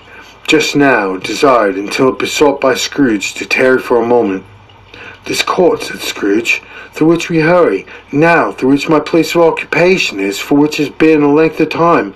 I see the house. Let me behold what I shall be in days to come." The spirit stopped the hand and pointed elsewhere. "The house is yonder," Scrooge exclaimed. "Why do you point away?" The inexorable finger underwent no change. Scrooge hastened to the window of his office and looked in. It was an office still, but not his. The furniture was not the same. The figure in the chair was not himself. The phantom pointed, as before. He joined it, once again, wondering why and whither he had gone, accompanied it until he reached an iron gate. He paused to look round before entering. A churchyard. Here, then, the wretched man whose name he had now to learn lay beneath the ground. It was a worthy place, walled in by houses, overrun by grass and weeds, the growth of vegetation's death, not life, choked up with too much bearing, fat with repleted appetite. A worthy place. The spirit stood amongst the graves and pointed down to one. His advance towards it was trembling. The phantom was exactly as it had been, but he dreaded when he saw the new meaning in its solemn shape. "Before I draw near to that stone at which you point," said Scrooge, "answer me one question. Are these shadows of things that will be, or are they shadows of things which may be only?" Still the ghost pointed downward to the grave by which it stood. "Men's courses will foreshadow certain ends, to which, if prevented, they must lead," said Scrooge. "But if, of course, be departed from, the ends will change. Say it is thus, with what you show me." The spirit was immovable as ever. Scrooge crept towards it, trembling as he went, and following the finger, read upon the stone of the neglected grave as his own name, Ebenezer Scrooge. "Am I that man that lay upon the bed?" he cried upon his knees. The finger pointed from the grave to him and back again. "No, spirit! Oh, no, no!" The finger was still there. "Spirit," he cried, tight clutching its robe, "hear me! I am not the man I was. I will not be the man I must have then, but for this intercourse. Why show me this, if I am past all hope?" For the first time the hand appeared to shake. "Good spirit," he pursued, as down to the ground he fell before it, "your nature intercedes for me and pities me. Assure me I have yet may change these shadows you have shown me by an altered life." The kind hand trembled. "I will honor Christmas in my heart and try to keep it all year. I will live in the past, the present, the future. The spirits of all three shall strive within me. I will not shut out the lessons that they teach. Oh, till I may sponge away the writing on this stone." In his agony, he caught the spectral hand. It sought free itself, but it was strong in its entreaty and detained it. The spirit, stronger yet, repulsed him. Holding up his hands in a last prayer to have his fate reversed, he saw an alteration in the phantom's hood and dress. It shrunk, collapsed, dwindled down into a bedpost. Stave 5, the end of it. Yes, the bedpost was his own. The bed was his own. The room was his own. Best and happiest of all, the time before him was his own, to make amends in. "I will live in the past, the present, and the future," Scrooge repeated as he scrambled out of bed. "The spirit of all three shall strive within me. Oh, Jacob Marley, heaven and Christmas time be praised for this. I say it on my knees, old Jacob, on my knees." He was so flooded and so glowing with his good intentions that his broken voice would scarcely answer to his call. He had been sobbing violently in his conflict with the spirit, and his face was wet with tears. "They are not torn down," cried Scrooge, folding one of his bed curtains in his arm. "They are not torn down, rings and all. They are here. I am here. The shadow of things that would be, have been, may be dispelled. They will be. I know they will." His hands were busy with garments all the time, turning them down inside out, putting them on upside down, tearing them, mislaying them, making them parties to every kind of extravagance. "I don't know what to do," cried Scrooge, laughing and crying in the same breath, making a perfect cocoon of himself with his stockings. "I'm as light as a feather. I'm happy as an angel. I'm at the mercy of as merry as a schoolboy. I'm giddy as a drunken man. A Merry Christmas to everybody. A Happy New Year to all the world. Hello there. Whoop, hello." He had frisked into the sitting room and was now standing there, perfectly winded. "There's a saucepan of gruel that the gruel was in," cried Scrooge, starting off again, frisking round the fireplace. "There's the door by which the ghost of Jacob Marley entered. There's the corner of the ghostly Christmas present sat. There's the window where I saw the wandering spirits. It's all right, it's all true, it's all happened, ha ha ha." Really, for a man who had been out of practice so many years, it was a splendid laugh, a most illustrious laugh, a father of long, long line of brilliant laughs. "I don't know what day of the month it is," cried Scrooge. "I don't know how long I've been among the spirits. I don't know anything. I'm quite a baby. Never mind, I don't care. I'd rather be a baby. Hello, whoop! Hello there!" He checked out his transports, and the church is ringing out the lustiest peals he ever heard. Clash, clang, hammer, ding-dong bell, ding, ding-dong, clang, hammer, clash. Oh, glorious, oh, glorious!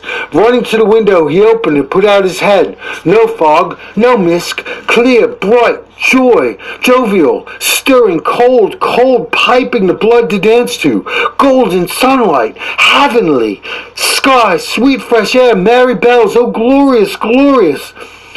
"What's today?" cried Scrooge, calling downwards to a boy in Sunday clothes, who perhaps loitered to look about him. Returned the boy with his mite of wonder. "What's today, my fine fellow?" "Today," replied the boy. "Why, Christmas Day." "It's Christmas Day," said Scrooge to himself. "I haven't missed it. The spirits have done it all in the night. They can do anything they like. Of course they can. Of course they can. Hello, my fine fellow." "Hello," returned the boy. "Do you know the poulterers in the next street but one at the corner?" Scrooge inquired. "I should hope I did," replied the lad. "An intelligent boy," said Scrooge. "A remarkable boy. Do you know whether they've sold the prize turkey that was hanging up there?" "Not the little prize turkey, the big one." "The one as big as me?" returned the boy. "What a delightful boy. It's a pleasure to talk to him." "Yes, my buck." "It's hanging there now," replied the boy. "It is? Go buy it." "Walker," exclaimed the boy. No, I'm in earnest. Go and buy it, and tell them to bring it here, and they may give it direction where to take it. Come back with the man, and I'll give you a shilling. Come back with the man in less than 5 minutes, and I'll give you half a crown." The boy was off like a shot. He must have had a steady hand at a trigger who could have gotten off shot half so fast. "I'll send it to Bob Cratchit's," whispered Scrooge, rubbing his hands, splitting with a laugh. "He shan't know who sends it. It's twice the size of Tiny Tim. Joe Millie never made such a joke as sending it to Bob's as will be." The hand on which he wrote the address was not as steady as one, but he did, somehow, and went to the stairs to open the door to the street door, ready for the coming of the poulterer's man. And he stood there, waiting his arrival, and the knocker caught his eye. "I shall love it as long as I live," cried Scrooge, patting it with his hand. "I scarcely ever looked at it before. What an honest expression it has on its face. It's a wonderful knocker. Here's the turkey. Hello! Whoop! How are you? Merry Christmas!" It was a turkey. He could never have stood upon his legs, that bird. It would have snapped him short off in a minute with sticks of sealing wax. "Why, it's impossible to carry it to Camden Town," said Scrooge. "You must have a cab." The chuckle with which he said this, the chuckle with which he paid for the turkey, and the chuckle with which he paid for the cab, the chuckle with which he recompensed the boy, was only exceeded by the chuckle with which he sat down breathless in his chair again, chuckled till he cried. Shaving was not an easy task, for his hand continued to shake very much, and shaving requires attention, even when you don't dance while you're at it. But if he hadn't cut to the end of his nose off, he would have put a piece of sticking plaster over it and been quite satisfied. He dressed himself, all his best, and at last got out into the streets. The people were by this time pouring forth, and they had all seen the ghost of Christmas present walking with their hands behind him. Scrooge regarded every one with a delighted smile. He looked so irresistibly pleasant, in a word. 3 or 4 good-humored fellows said, "Good morning, sir. Merry Christmas to you." And Scrooge said often afterwards, so it's as blithe a sound he had ever heard, and as blithest in his ears. He had not gone far when a man came towards him, beheld a portly gentleman who had walked into his counting house the day before, and said, "Scrooge and Marley's, I believe?" It sent a pang across his heart to think how this gentleman would look upon him. when they met. But he knew what path lay straight before him, and he took it. "My dear sir," said Scrooge, quickening his pace and taking the old gentleman by both hands, "how do you do? I hope you succeeded yesterday. It was very kind of you. Merry Christmas to you, sir." "Mr. Scrooge?" "Yes," said Scrooge, "that is my name. I fear it may not be pleasant to you. Allow me to ask your pardon, and will you have the goodness—" Here Scrooge whispered in his ear. "Lord bless me!" cried the gentleman, as if his breath were gone. "My dear Scrooge, are you serious?" "If you please," said Scrooge, "not a farthing less. A great many back payments are included in it, I assure you. Will you do me that favor?"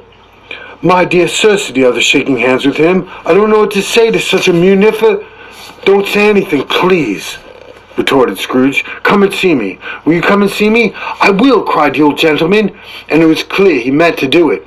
"Thank ye, Scrooge. I'm much obliged to you, and I would thank you 50 times. Bless you." He went to the church and walked the streets and watched people hurrying to and fro, and patted children on the head and questioned beggars, and looked down into the kitchens of houses, up into the windows, and found that everything could yield him pleasure. He had never dreamed that any walk, that anything could give him so much happiness. In the afternoon he turned his step towards his nephew's house. He passed the door a dozen times before he had the courage to go up and knock, but he made a dash, and he did it. "Is your master home, my dear?" said Scrooge to the girl. "Nice girl, very." "Yes, sir." "Where is he, my love?" said Scrooge. "He's in the dining room, sir, along with mistress. I'll show you up the stairs, if you please." "Thank ye, he knows me," said Scrooge, and with a hand already on the dining room lock, "I'll go in, my dear." He turned it gently, sidled his face in, round the door. They were looking at the table, which was spread out in great array, for these young housekeepers are always nervous on such points, and like to see that everything is right. "Fred," said Scrooge. Dear heart alive, how his niece by marriage started. Scrooge had forgotten for a moment about her sitting in the corner with the footstool, or he wouldn't have done it on any account. "Why, bless my soul!" cried Fred. "Who's that?" "It's I, your Uncle Scrooge. I've come to dinner. Will you let me in, Fred?" "Let him in? It's a mercy he didn't shake his arm off. He was at home in 5 minutes. Nothing could be hardier." His niece looked up just the same. So did Topple when he came. So did the plump sister when she came. So did everyone when they came. Wonderful party, wonderful games, wonderful unanimity, wonderful happiness. But it was early in the office the next day. Oh, he was early there. He could only be there first and catch Bob Cratchit coming late. That was the thing he did to set his heart upon. And yes, he did. The clock struck 9. No Bob. 9:15. No Bob. It was a full 18 minutes and a half behind this time. Scrooge sat down with the door wide open that he might see him come into the tank. His hat was off as he opened the door. His comforter, too. He was on his stool in a jiffy, driving away with his pen just as he was trying to overtake 9 o'clock. "Hello," growled Scrooge in his accustomed voice, as near as he could feign it. "What do you mean by coming in here this time of day?" "I'm very sorry, sir," said Bob. "I'm behind my time." "You are," repeated Scrooge. "Yes, I think you are. Step this way, if you please." "It's only once a year, sir," pleaded Bob, appearing from the tank. "It shall not be repeated. I was making rather merry yesterday, sir." "Now tell me what, my friend. I'm not going to stand around this sort of thing any longer.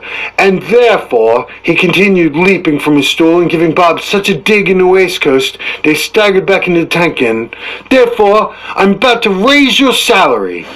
Bob trembled and got a little nearer to the ruler. He had a momentary idea of knocking Scrooge down for it, holding him up, and calling to his people in the court for help for a straight waistcoat. "A Merry Christmas, Bob," said Scrooge, with an earnestness that could not be mistaken as he clapped him on the back.